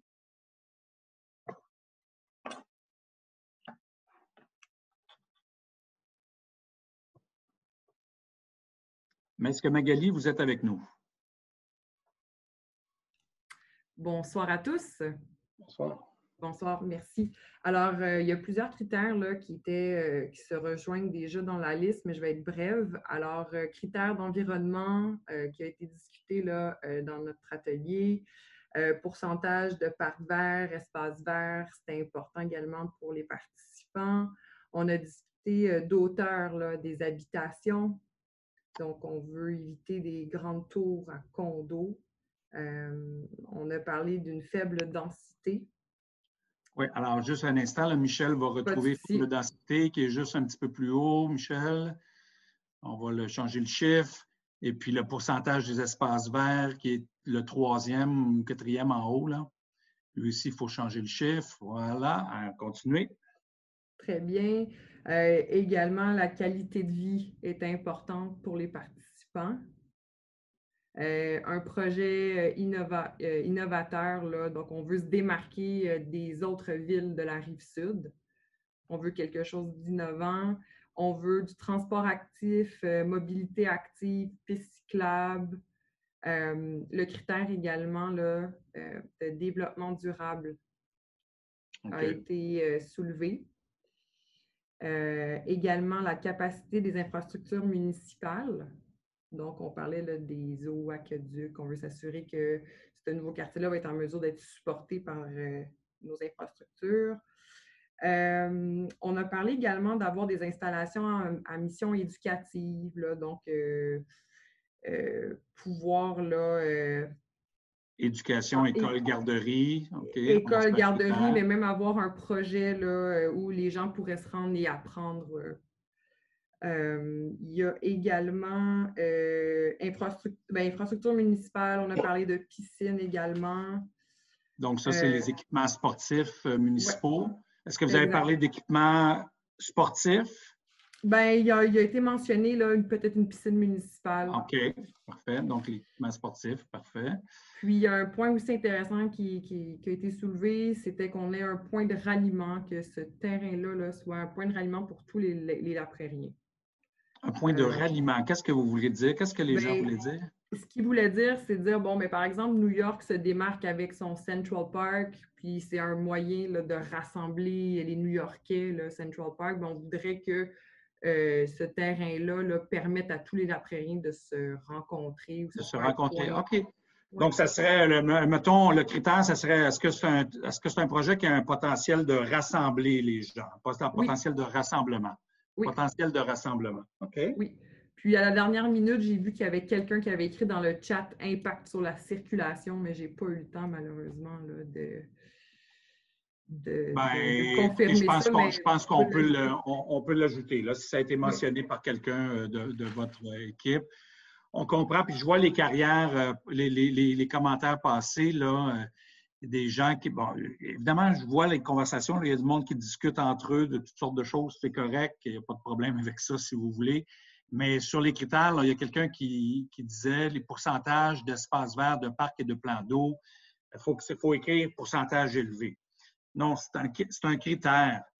Quand vous allez juger des différentes options qui est devant vous, il y aura peut-être des options avec plus d'espace vert, des options avec moins d'espace vert. Tout ce qu'on dit, c'est qu'il faut qu'on regarde le critère de la présence des espaces verts et des parcs. Puis au printemps, vous allez dire, bien, tel projet, ça score fort sur les espaces verts, tel autre projet, ça score moins fort, tel autre projet, il n'y en a pas du tout, tel autre projet, il y en a beaucoup. Alors, c'est au printemps qu'on va juger de la valeur des projets dans leur ensemble. Alors, ce soir, là, on n'est pas ici pour dire que ça prend exactement tel type d'habitation, tel pourcentage exact d'espace vert. On est ici pour dire que la présence et le pourcentage d'espace vert, c'est un critère qui va être important pour la population. On va regarder ça de proche quand on va arriver à juger nos projets. Est-ce que Magali, vous en aviez d'autres ou ça va? J'en avais un dernier à partager. Là. Il y avait été mention également d'une vie citoyenne active. OK. Vie citoyenne active. Bon, donc ça, c'est... non, pas qualité de vie. Je pense que c'est quelque chose d'autre. Michel, on va l'ajouter. Favorise la vie active. Donc, on trouvera les mots là, au printemps. Là, on fera nos critères. Là, mais est-ce que ça favorise la vie active? On comprend bien. Puis, il y avait également, je pensais à ça, un dernier critère, là, dans le développement durable, on avait discuté aussi que les maisons soient peut-être carboneutres, qu'il y ait pas mal ça qu'il y avait discuté. Bon, ça, c'est des détails. Là. Dans le développement durable, il y a beaucoup de choses. Parfait. Mais notamment le type de maison, le type d'aménagement, etc. On va laisser les gens qui vont avoir des options à présenter au printemps réfléchir à ça, puis essayer de présenter les meilleures mesures possibles pour répondre aux critères. Parfait, moi, ça complète de mon côté. Merci beaucoup. J'ai le dernier atelier, Benoît Fortier. Oui. Bon, je pense qu'on va ajouter juste des petits chiffres au bout de chacun des critères, là, parce que c'est revenu, il y a beaucoup de choses qui reviennent. On va quand même mentionner là, pour montrer l'importance aussi de chacun des critères, je pense. Donc, les espaces verts, c'est très important, et c'est revenu souvent dans la discussion. Des grands parcs urbains. La tranquillité. Ah, la tranquillité. Donc, ça, c'est qualité de vie ou c'était vraiment la tranquillité, là? OK. Je pense qu'on peut... Qualité de vie, je pense que ça va pas mal dans qualité de vie. Ça, en parenthèse, peut-être tranquillité, sécurité, etc. OK. La circulation. La circulation, on va ajouter, c'est quelque chose qui est revenu. Évidemment, l'importance du corridor sentier du Bocage, je reviens souvent. OK, donc présence de sentiers pédestres, sites et pourtours, là. OK, c'est ça, c'est bon. Présence d'un lac et de la faune OK. Donc, pourcentage d'espace vert, de parcs et de plans d'eau, là. Puis, je répète, on comprend là, que c'est une grande sensibilité. Alors, on ne mettra pas on ne dira pas 100 90, 85, 75, 55 ce soir, là, mais on comprend que c'est une grande sensibilité. Alors, les projets vont être jugés par rapport à ça. C'est ça que ça veut dire. Le réseau vélo et piéton à l'intérieur et au pourtour et l'interconnectivité des réseaux vélo-piéton. Oui, alors, transport actif et interconnectivité. Oui. On va ajouter ça. Puis, mets entre parenthèses, là, vélo-piéton, Michel. On sait c'est quoi les transports actifs, là, mais que ça soit bien, bien clair pour tout le monde. La densification équilibrée. OK. Donc, vous, c'était pas faible densité. Vous voyez pourquoi je ne veux pas trouver trop de pourcentage, là? Mais l'importance d'une densité qui soit bien reçue, acceptable pour la population, c'est ça? Oui. Les caractérisations, disons, topographiques ou pour rappeler un peu l'aspect du site. Donc, on voudrait mettre l'accent dans le futur quartier sur un caractère plus vallonneux ou la topographie, des dépressions. Ah, OK. Alors, ça, c'est un nouveau critère. On va dire... donc, caractère topographique des projets. Volet topographique. Donc, diversité topographique, là. Oui, c'est bon, ça. Est-ce que ça va être un grand site plat? Est-ce que ça va être vallonneux, etc.? OK. L'histoire et le patrimoine, c'est revenu. Commémoration du patrimoine, oui. Alors, donc... on parle aussi de oui, il y a quelqu'un qui dit mettre le mot relief. Je pense que c'était intéressant, là, Michel. Diversité topographique et relief. Et relief, oui. Ouais. On parle d'histoire et de patrimonial. On parle aussi de, comme on parlait tantôt, de gisements fossilifères. OK. Commémoration du patrimoine et on va l'écrire, on ne peut pas l'oublier, là, et des gisements fossilifères. Parce que ça, ce n'est pas fréquent. OK. Après ça, on parle de superficie verte, on en a parlé. Densité, on en a parlé. L'harmonisation des hauteurs des bâtiments. L'harmonisation des hauteurs des bâtiments. Qu'est-ce que vous voulez dire? Sur le site ou avec les autres quartiers? Avec les autres quartiers. OK, donc c'est l'harmonisation avec les quartiers environnants. C'est ça. Et l'harmonisation des hauteurs avec les quartiers existants ou le cadre bâti actuel. Ouais. On a aussi une harmonisation à l'intérieur même des nouveautés ou du nouveau quartier, l'harmonisation des hauteurs. On ne veut pas créer un quartier qui serait à l'échelle inhumaine, c'est-à-dire des hauteurs qui varieraient à ce qu'on rencontre à la prairie de 4 à 6 étages. Donc, en somme, le critère serait des hauteurs des immeubles là, à l'échelle humaine. Hein. Bon, hauteur des bâtiments à échelle humaine et harmonisée. On va appeler ça comme ça. Là. Je pense que tous ceux qui en ont parlé étaient un petit peu dans ce sens-là, si je me rappelle bien ce que les animateurs ont dit. OK. On parle aussi de mixité d'usage compatible. Mixité d'usage, alors on l'avait tantôt, mixité, il commence à mixité, usage, parfait, type d'habitation, on ajoute un chiffre, excellent. On parle de mixité sociale. Ah, on va le mettre aussi, mixité, usage, type d'habitation, puis on va mettre mixité sociale. Voilà, sociale. On parle aussi d'équipements communautaires et sportifs, dont la présence d'une piscine. Donc, vous, il n'y a pas juste les équipements sportifs, il y a aussi les équipements communautaires. Par exemple, les écoles, on a parlé d'écoles aussi. OK, alors on va mettre un petit chiffre à éducation pour les écoles. Les équipements sportifs, on met un petit chiffre aussi. Puis on pourrait ajouter présence d'équipements communautaires comme nouveau critère. On a des coûts reliés au développement du quartier. OK, un critère de coût. Alors ça, est-ce qu'il était déjà là?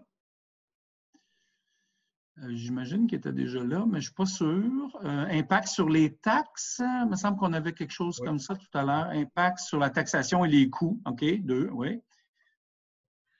On a espace vert dans son entièreté du site.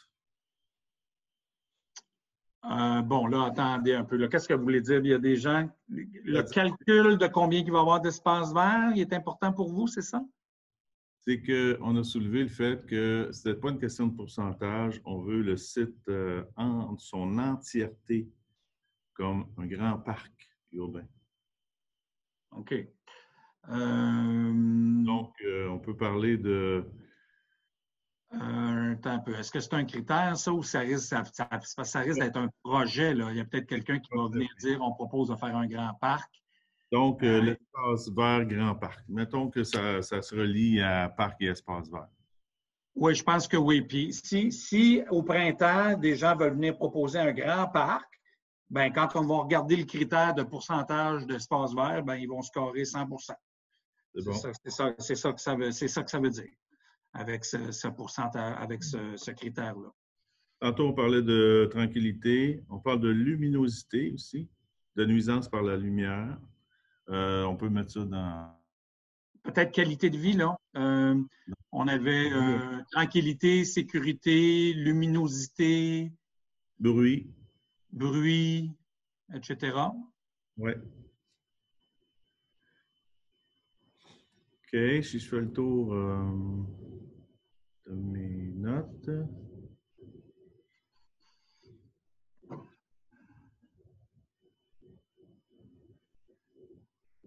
OK, ça fait le tour. Bon. Alors, merci beaucoup. Alors, donc, on a une liste assez importante de critères.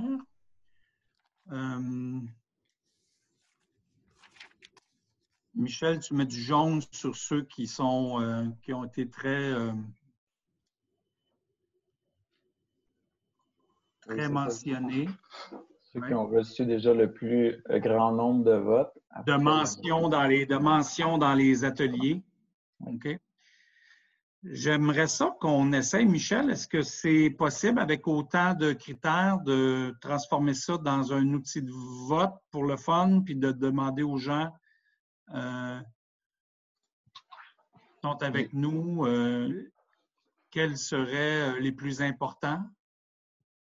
Oui, est-ce qu'on veut se restreindre à un top 10 ou on essaie d'y aller avec toutes les questions? Peut-être qu'on pourrait... Peut-être qu'on pourrait prendre ceux qui ont été mentionnés le plus souvent et les mettre dans une liste. Et puis, on demanderait aux gens après ça, mettons, on en fait une liste de 10, là, les principaux, là, les plus gros. Disons que ceux qui ont eu plus qu'une mention, là. Alors, ça en fait une douzaine. Puis là, si on demande aux gens, mettons, pour vous, les 3 les plus importants. Il faut faire attention, là.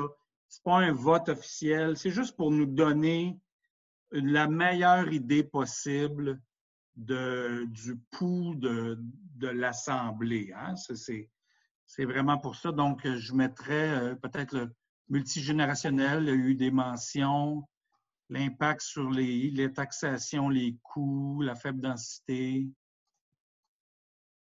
Un peu plus bas, l'impact sur la taxation, les coûts, les équipements municipaux. Tu les vois là. Oui.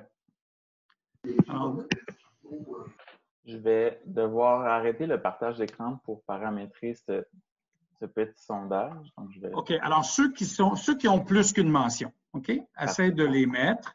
Et puis, on va revenir ensemble. Puis moi, pendant ce temps-là, je vais regarder la conversation parce qu'il y a eu des fois des questions, là, puis je vais en profiter pour essayer d'y répondre parce que ce soir, on a une période de questions.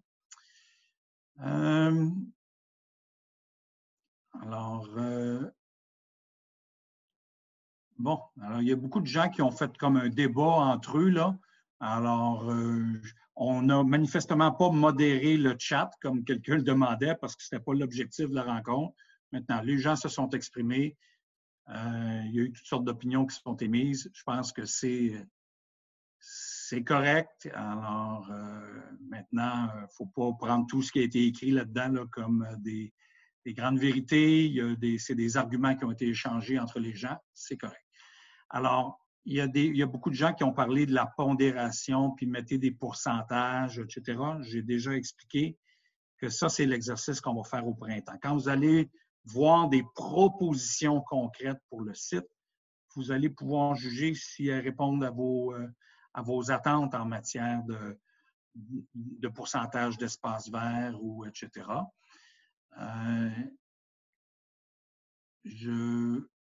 J'essaie de lire l'ensemble des commentaires. Hôpital CLSC. J'ai vu quelques fois ça. Je ne sais pas, ça n'a pas été mentionné. Nos animateurs, est-ce que des gens ont parlé de ça dans vos ateliers ou c'est plus un commentaire qu'on a reçu sur le site web? Est-ce qu'il y a des animateurs qui ont parlé de ça dans leur atelier? Atelier 4, non. Non. OK. Alors, Pierre. Oui. Thierry Pépin, on n'a pas parlé non plus. On n'a pas parlé non plus. OK, donc c'est plus un commentaire qu'on a reçu. Bon, là, il y a des gens qui disent « c'est pas démocratique parce que c'est virtuel ». Il y a du monde qui disent au contraire, c'est plus démocratique. Moi, je vais vous dire, j'en fais beaucoup. Une chose est sûre, ça demande un effort. Puis je vous remercie à chacun et chacune d'entre vous ce soir. Ça demande un effort. Puis je vais vous dire, j'en anime énormément. Ça augmente la participation en termes de nombre, souvent. On a plus de monde que dans les assemblées. Mais ce qu'on fait ce soir, c'est un petit peu compliqué. Là. On essaie de délibérer ensemble. On ne fait pas juste répondre à des questions. Alors, ce n'est pas parfait, mais je pense que ça nous donne quand même une bonne idée de ce que vous souhaitez.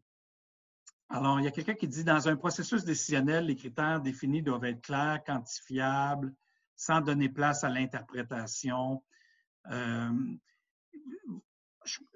Puis, M. Brisson ou Mme Brisson dit, suite à l'Assemblée, il sera important d'inclure les citoyens dans la définition plus détaillée des critères. Bon, ça, c'est très intéressant. C'est sûr qu'on va regarder ça, là, puis on va essayer de faire une grille, puis on va la présenter au printemps. Avant de présenter des projets, là, on va essayer de raffiner ça. Là. Vous comprenez que ce soir, on fait ça rapidement, puis on l'écrit. Michel fait une grosse job d'écrire ça, là, mais ce n'est pas des critères tout à fait écrits toutes de la même formulation. Alors, on va essayer de faire ça. Et, mais, vous savez, monsieur ou madame Brisson, les gens vont toujours être un peu libres de juger si un critère répond bien, si un projet répond bien à un critère ou non. Pour des gens, une densité de 4 étages, c'est correct, puis d'autres, c'est 2 maximum, puis il y en a qui 20, c'est correct aussi. Alors, chaque personne a son idée. Alors, ce qu'on va faire ce printemps, c'est qu'on va avoir des exercices de participation où les gens vont pouvoir nous dire s'ils pensent que tel projet là, qui va leur être présenté répond bien, selon eux, à ces critères-là qu'on a identifiés. Mais on va laisser les gens libres de juger pour eux qu'est-ce qui est un pourcentage acceptable. Ce n'est pas la même chose pour tout le monde. Alors, c'est exactement comment on va faire ça cet automne. Alors, il y a des gens qui nous suggèrent, par exemple, quelqu'un qui dit, ça veut dire quoi pour des critères qui ne sont pas dans les principaux? Ça veut juste dire qu'il se peut que nous, on essaie de les regrouper dans d'autres ou de les intégrer dans d'autres. On va travailler avec les équipes à bâtir une liste de critères qui est la plus représentative de ce qu'on a entendu. Mais ça ne veut pas dire là, que parce qu'une idée est sortie une fois, qu'elle va complètement disparaître. Elle peut rester là. Alors, voilà. Donc, Michel, est-ce que... J'ai mis le... le top 10, parce que finalement, l'outil nous permet de mettre les 10 premiers. Donc, ce n'est pas toutes les mentions qui ont plus d'un vote. Donc, c'est restreint aux principaux. Mais comme tu disais, finalement, on prend note de tout ce qui a été mentionné. Donc, je m'apprête à lancer le sondage. Alors, donc, vous allez voir apparaître à l'écran les 10 mentions. Puis, Michel, alors, on va vous donner 2 minutes pour vous cliquer, hein, Michel, c'est ça? Exactement. Vous cliquez sur 1, 2, 3, 4, 5, 6, 7, 8. Là, il y en a 8, il y en a 10. Exact. Vous cliquez parmi les 10 sur les 3 qui, pour vous, sont les plus importants pour vous. Là. Puis encore là, c'est juste à titre indicatif. Ce n'est pas un vote formel. Là. Alors, tu as timé ça à 2 minutes, Michel, c'est ça? On a 2 minutes pour voter. Et puis, vous allez voir les résultats à la fin de ces 2 minutes-là. Il y a déjà 30% des gens qui ont voté. Donc, il nous reste 1 minute pour procéder.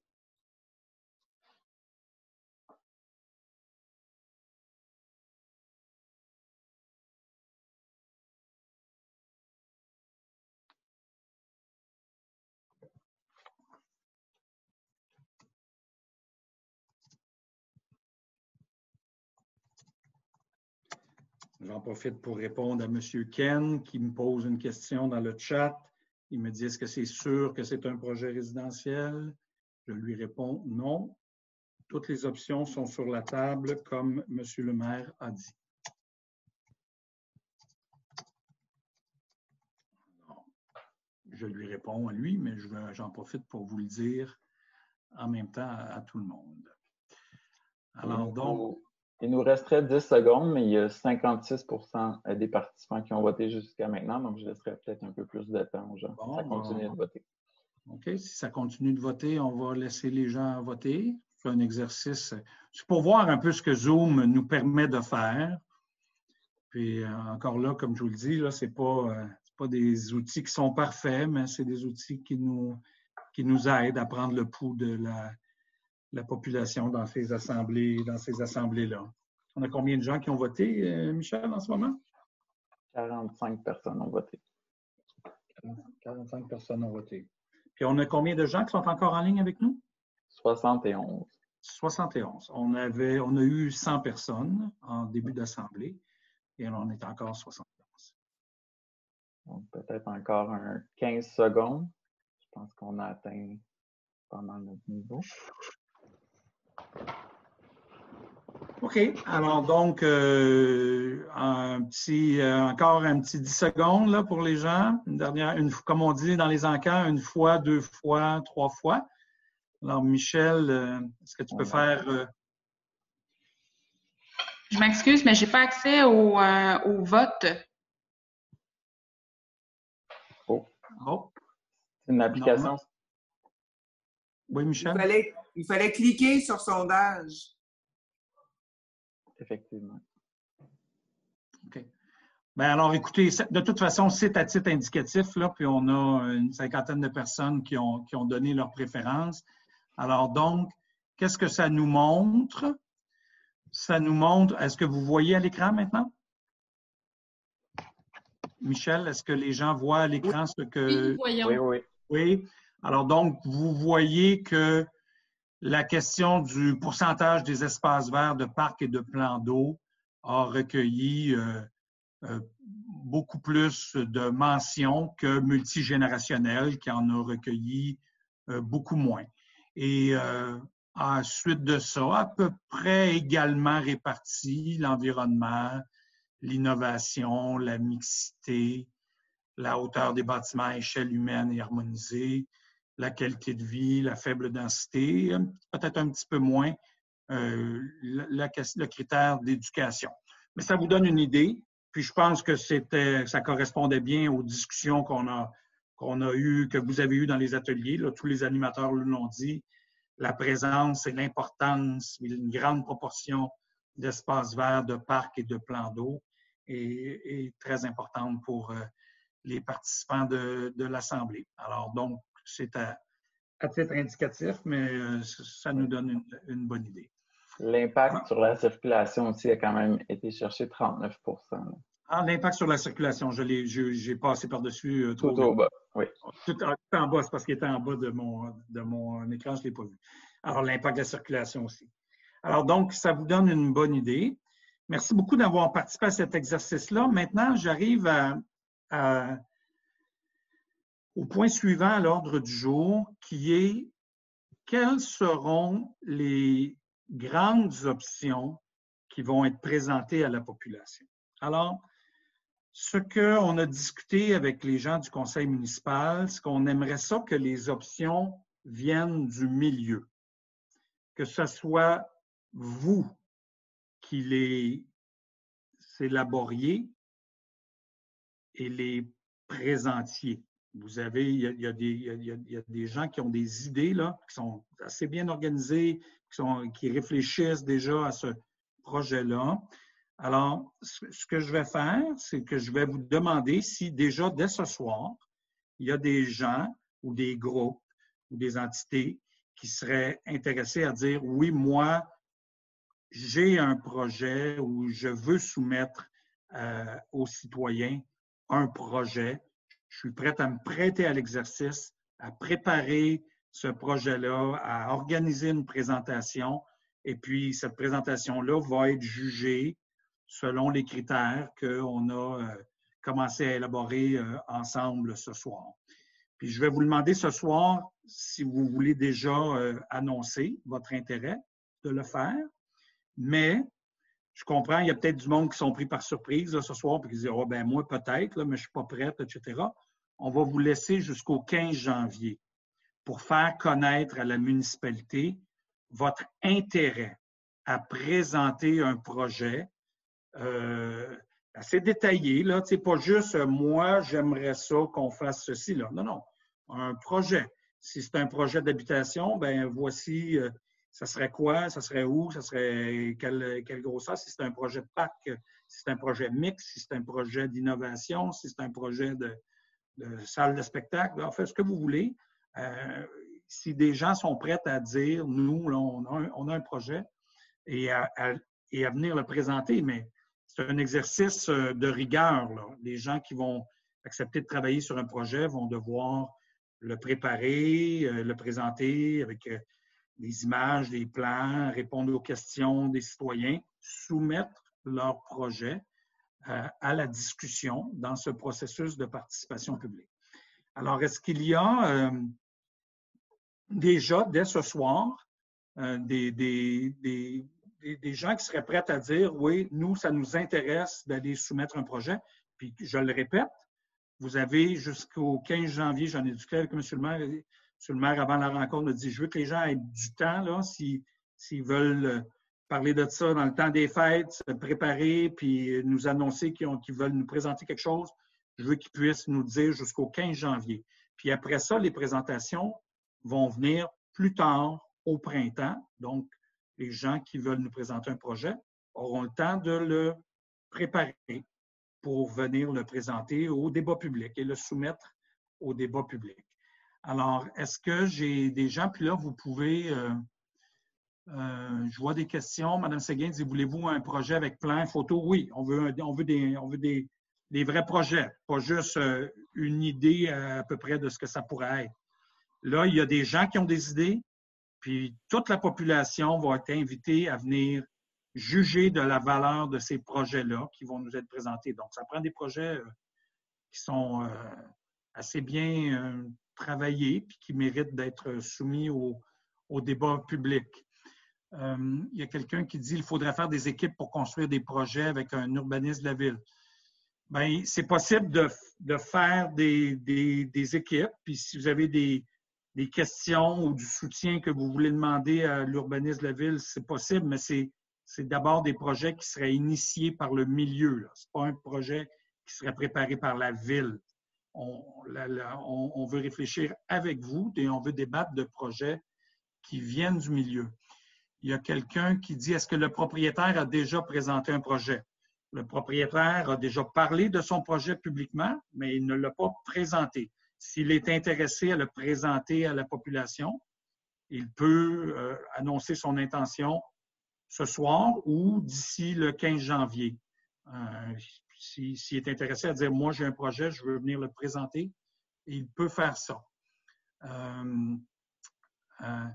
N'est-il pas le travail d'un urbaniste ou des promoteurs? Ou M.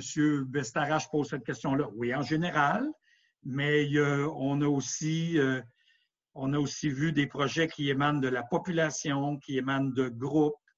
Il y a toutes sortes de projets qui peuvent être imaginés. Alors, j'ai Monsieur Lenovo, ou Lenovo en tout cas, Projet Carrière Vivante, est intéressé à présenter un projet. Alors, la personne qui s'appelle Lenovo, est-ce que vous êtes de Projet Carrière Vivante, vous? Est-ce que vous pouvez prendre la parole peut-être, Monsieur Lenovo? Ouvrez votre micro.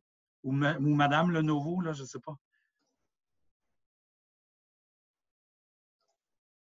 Est-ce que vous êtes capable d'ouvrir votre micro? Ou Michel, est-ce que tu es capable d'ouvrir le micro de M. Lenovo? Parce que là, j'ai un message que projet... OK, mais M. Lenovo ne peut pas avoir accès au micro. Alors, Michel, est-ce que tu es capable d'ouvrir le micro? Je cherche. On cherche, M. Lenovo. Mais vous êtes de Projet Carrière Vivante? Oui, André Gendron. Ah bon, d'accord. Donc, c'est Madame André Gendron. Projet Carrière Vivante est intéressé à présenter un projet. OK? Alors, donc, on va avoir un projet ce printemps présenté par Projet Carrière Vivante.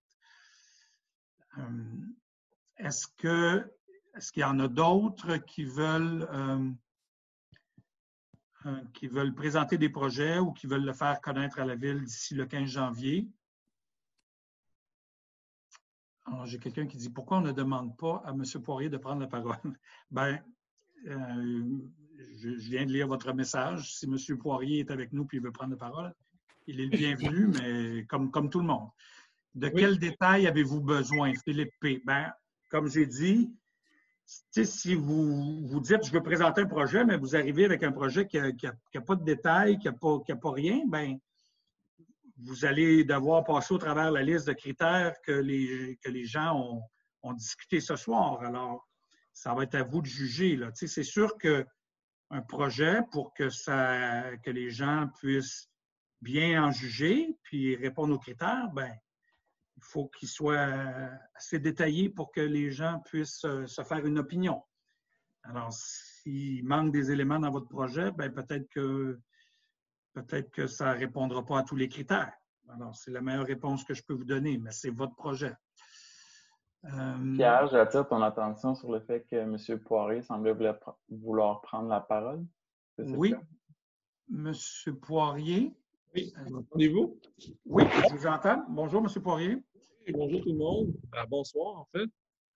Moi, c'est certain que je serais heureux là, au printemps de présenter mon projet. Ça fait quand même 1 an et demi là, qui est en préparation et je suis très fébrile à vous le démontrer. Surtout que après tout ce que vous avez demandé aujourd'hui, là, autant l'innovation, développement durable, la plus basse densité possible, le transport actif, plus d'espace vert que la norme, le plan d'eau, la transition harmonieuse, le multigénérationnel, la hauteur des bâtiments, l'école, l'équipement sportif, un observatoire, moins des fils enfouis, tout ça.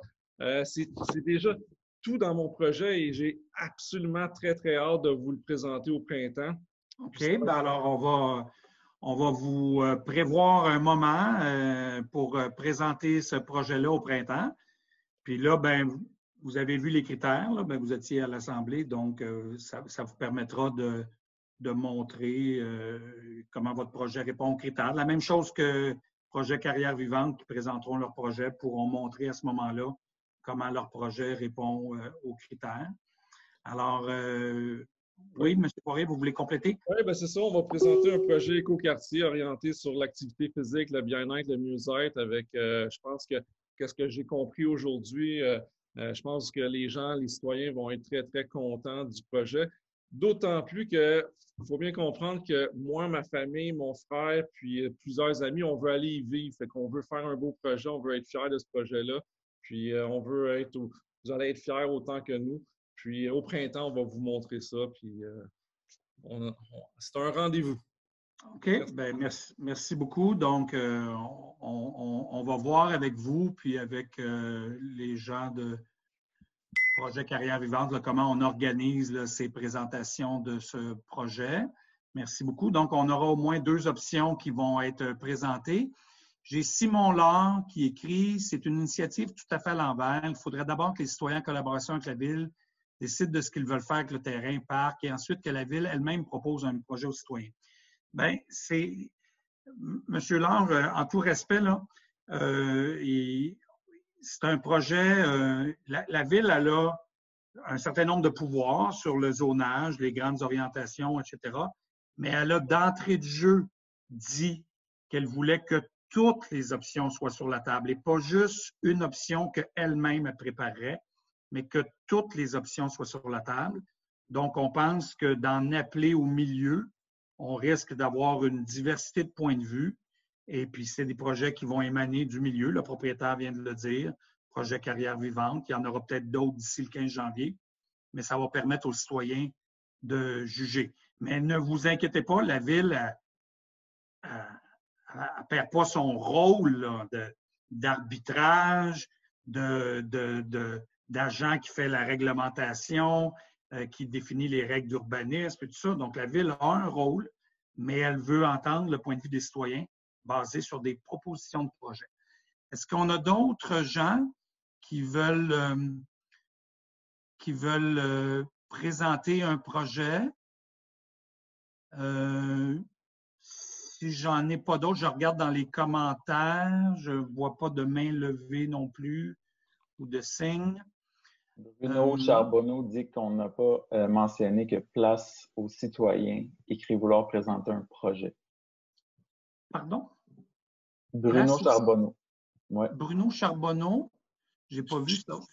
Non, ben en fait, je ne faisais que souligner que M. Galantais a écrit que Place aux citoyens voulait présenter un projet, si j'ai bien lu, bien sûr.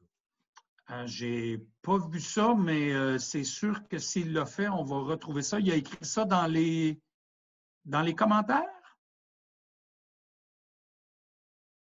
Oui, c'est là que j'ai lu. OK. Alors, attendez-moi un instant. Là. Et qui? C'est M. Galanté qui aurait dit ça.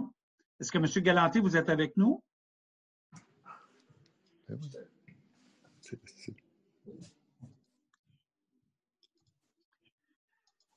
Écoutez, je ne le vois pas, là, mais il y a eu énormément de commentaires. S'il est là et que M. Galanté a vraiment dit que Place aux citoyens veut présenter un projet, on va contacter M. Galanté, on va vérifier ça avec lui.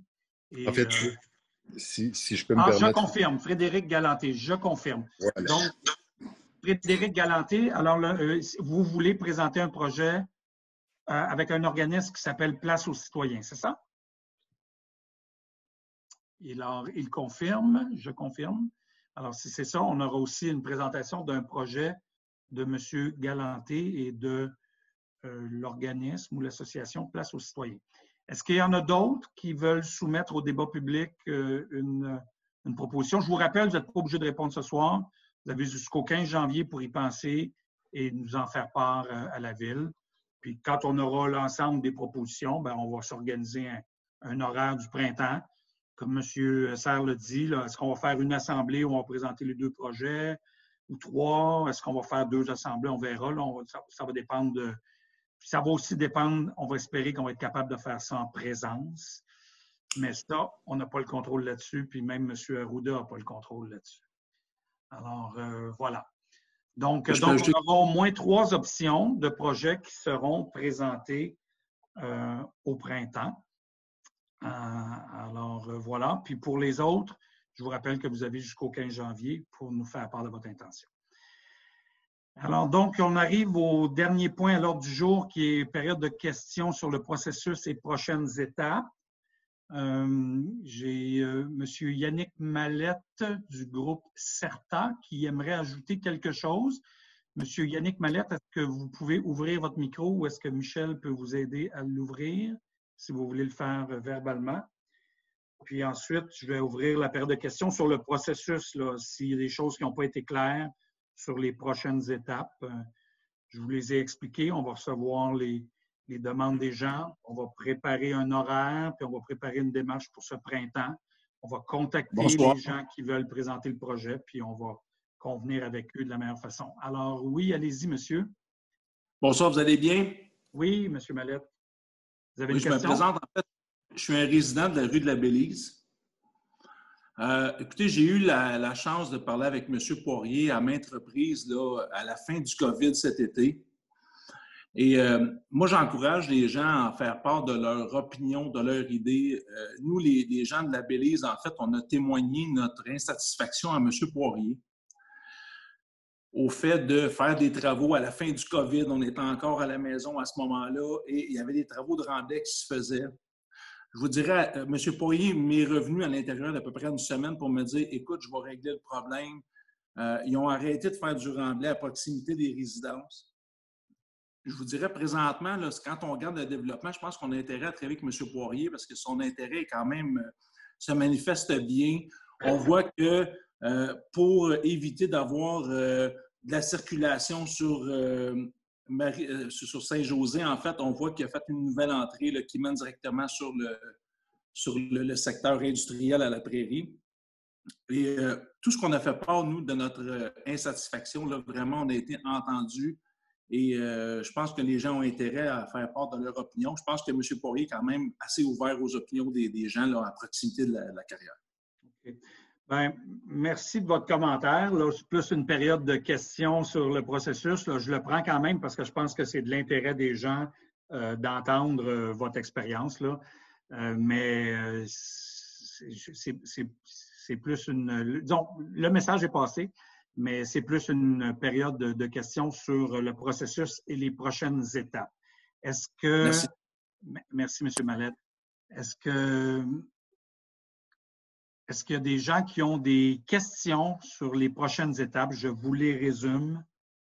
On va attendre le 15 janvier pour voir si on a d'autres groupes qui veulent organiser une présentation.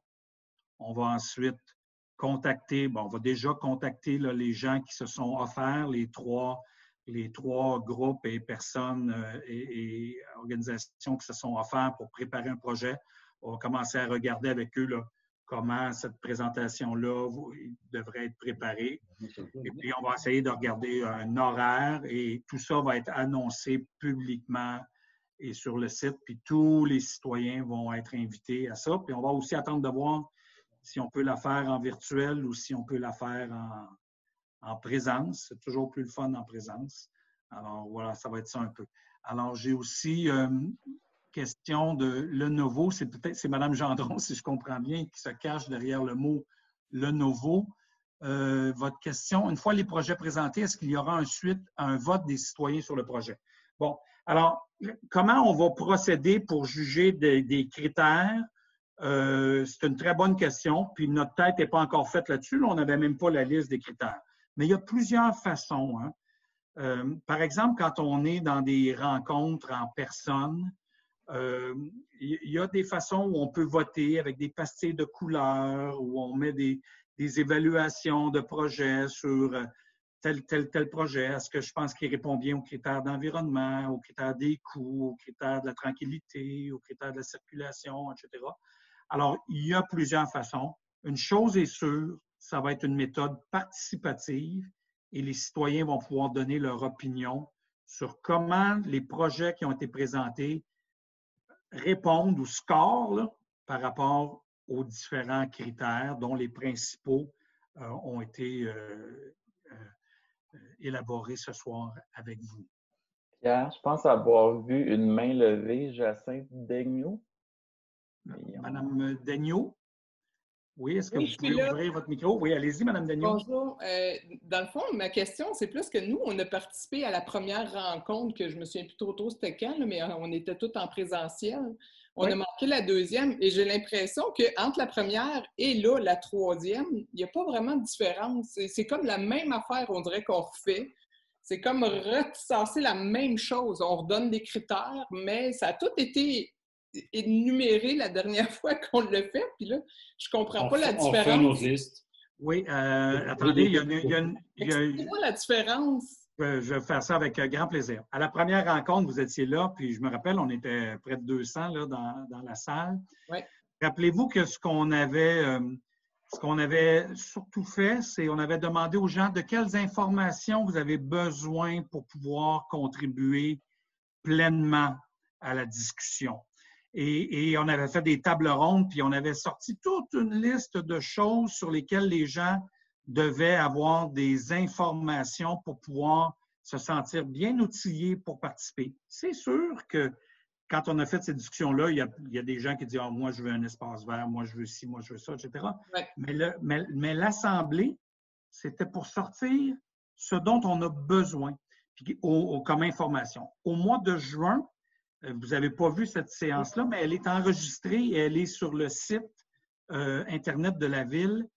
Là, on a passé toute une soirée à donner ces informations-là, puis à répondre à des questions précises des citoyens pour qu'ils aient tous les outils en main pour que tout le monde soit sur un pied d'égalité pour participer à la démarche. Et puis là, ce soir, on est à la prochaine étape de cette démarche-là.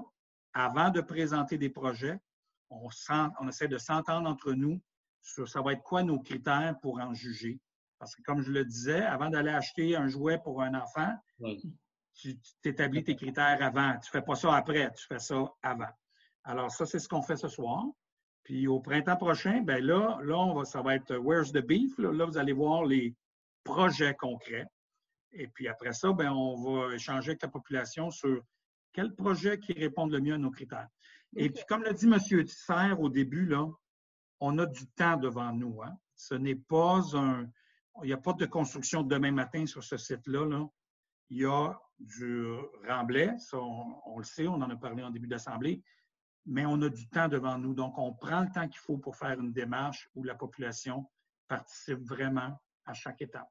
Alors, des fois, ça se ressemble parce qu'il y a des opinions qui sont les mêmes depuis le début, mais le processus, il évolue là, quand même. OK. Alors, voilà. Merci. Merci. Plaisir. Est-ce qu'il y a d'autres questions? Une question de Benoît. Est-ce que l'urbanisme de la Ville a un plan, une vision de l'aménagement idéal de la carrière? Est-ce que la Ville va présenter un projet aussi? La réponse est non. La Ville détient les pouvoirs de réglementation et de vision d'ensemble, mais la Ville ne préparera pas un projet spécifique d'aménagement. La Ville pilote une démarche de participation publique où on entend des propositions qui émanent du milieu. Mais le Conseil reste toujours maître des décisions de nature politique et puis les fonctionnaires de la Ville, le service d'urbanisme et travaux publics, vont fournir des informations pour alimenter le débat, des données, etc. Et puis, ils aident à ce processus-là. Mais le projet ne viendra pas de la Ville, il vient du milieu. Alors, est-ce qu'on a d'autres questions avant de céder la parole à M. le maire qui va bien vouloir vous dire un petit mot pour clore cette assemblée? Mais avant de le faire, je veux juste être certain qu'il n'y a pas d'autres questions sur la démarche, les prochaines étapes. Alors, s'il n'y en a pas, moi, je vais d'abord vous dire un grand merci puis vous souhaiter mes meilleurs vœux, mais je vais surtout demander à M. le maire de le faire dans un mot de clôture officiel. Alors, la parole est à M. Donat Serre. Et merci à tous. Bien, tout d'abord, permettez-moi de vous féliciter. J'ai trouvé que c'est un bel exercice de participation citoyenne dans une période qui est très difficile comme la période du COVID, puis on est dans un climat d'incertitude avant les fêtes. Aussi, je voudrais remercier tous les participants Les gens y ont participé. On a eu des belles idées qui sont ressorties. On a été à l'écoute. Aussi, je voudrais remercier les employés qui ont été présents aussi aujourd'hui, les gens qui ont fait en sorte qu'on a pu tout rassembler ces informations-là. Et je veux remercier le conseil de ville qui est présent aujourd'hui.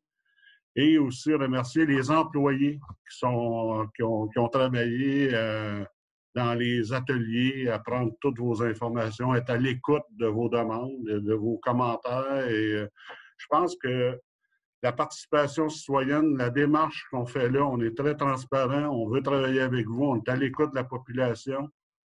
Et je vous le dis, on s'est engagé à le faire. Toutes les options sont sur la table. On va continuer dans cette idée-là. C'est certain que quand on travaille dans une situation comme la COVID, comme on vit présentement, c'est pas facile. Il y a des gens qui aimeraient mieux être en présentiel. Il y en a d'autres que c'est difficile pour eux le faire via l'informatique, le web. Donc, ben, moi, ce que je vous dis, c'est on va continuer le processus, puis si on est capable de le faire présentiel, on le fera présentiel. Mais j'ai trouvé que c'est un bel exercice quand même. On s'est engagé à faire des consultations publiques en 2020. On l'a fait dans des conditions pas faciles. Et on va continuer à le faire jusqu'à temps que... Et comme on l'a dit, on a du temps devant nous. C'est un projet qui ne se réalisera pas demain matin. Il faut mettre la table, c'est ce qu'on fait. Et aussi, bien, ce que je voudrais vous dire, c'est de la période des fêtes dans les familles. Je pense qu'il faut continuer à respecter les règles. Je pense que la santé, c'est qu'est-ce qui est le plus important. On va avoir des mesures qui vont être encore plus difficiles, qui vont être annoncées cette semaine. Fait que moi, je vous demande faut prendre ces mesures-là au niveau sanitaire pour être capable d'être tout le monde en santé pour continuer la prochaine année. Je vous souhaite une belle fin d'année et je pense des belles retrouvailles avec ceux que vous aimez, mais on ne peut pas aller visiter les gens à qui on tient, hein, c'est pas facile. Mais je vous demande de respecter la discipline. Il va y avoir des annonces qui vont être faites, des annonces prochainement là, cette semaine. J'ai eu des rencontres aujourd'hui. Ça ne sera pas facile pour les familles. Quand je vous demande de respecter ces normes-là pour passer des belles fêtes, puis on va se retrouver l'année prochaine en présentiel si tout le monde acquiesce à tout ça. Merci beaucoup tout le monde de votre participation. Merci Pierre, à toute ton équipe aussi. Merci beaucoup.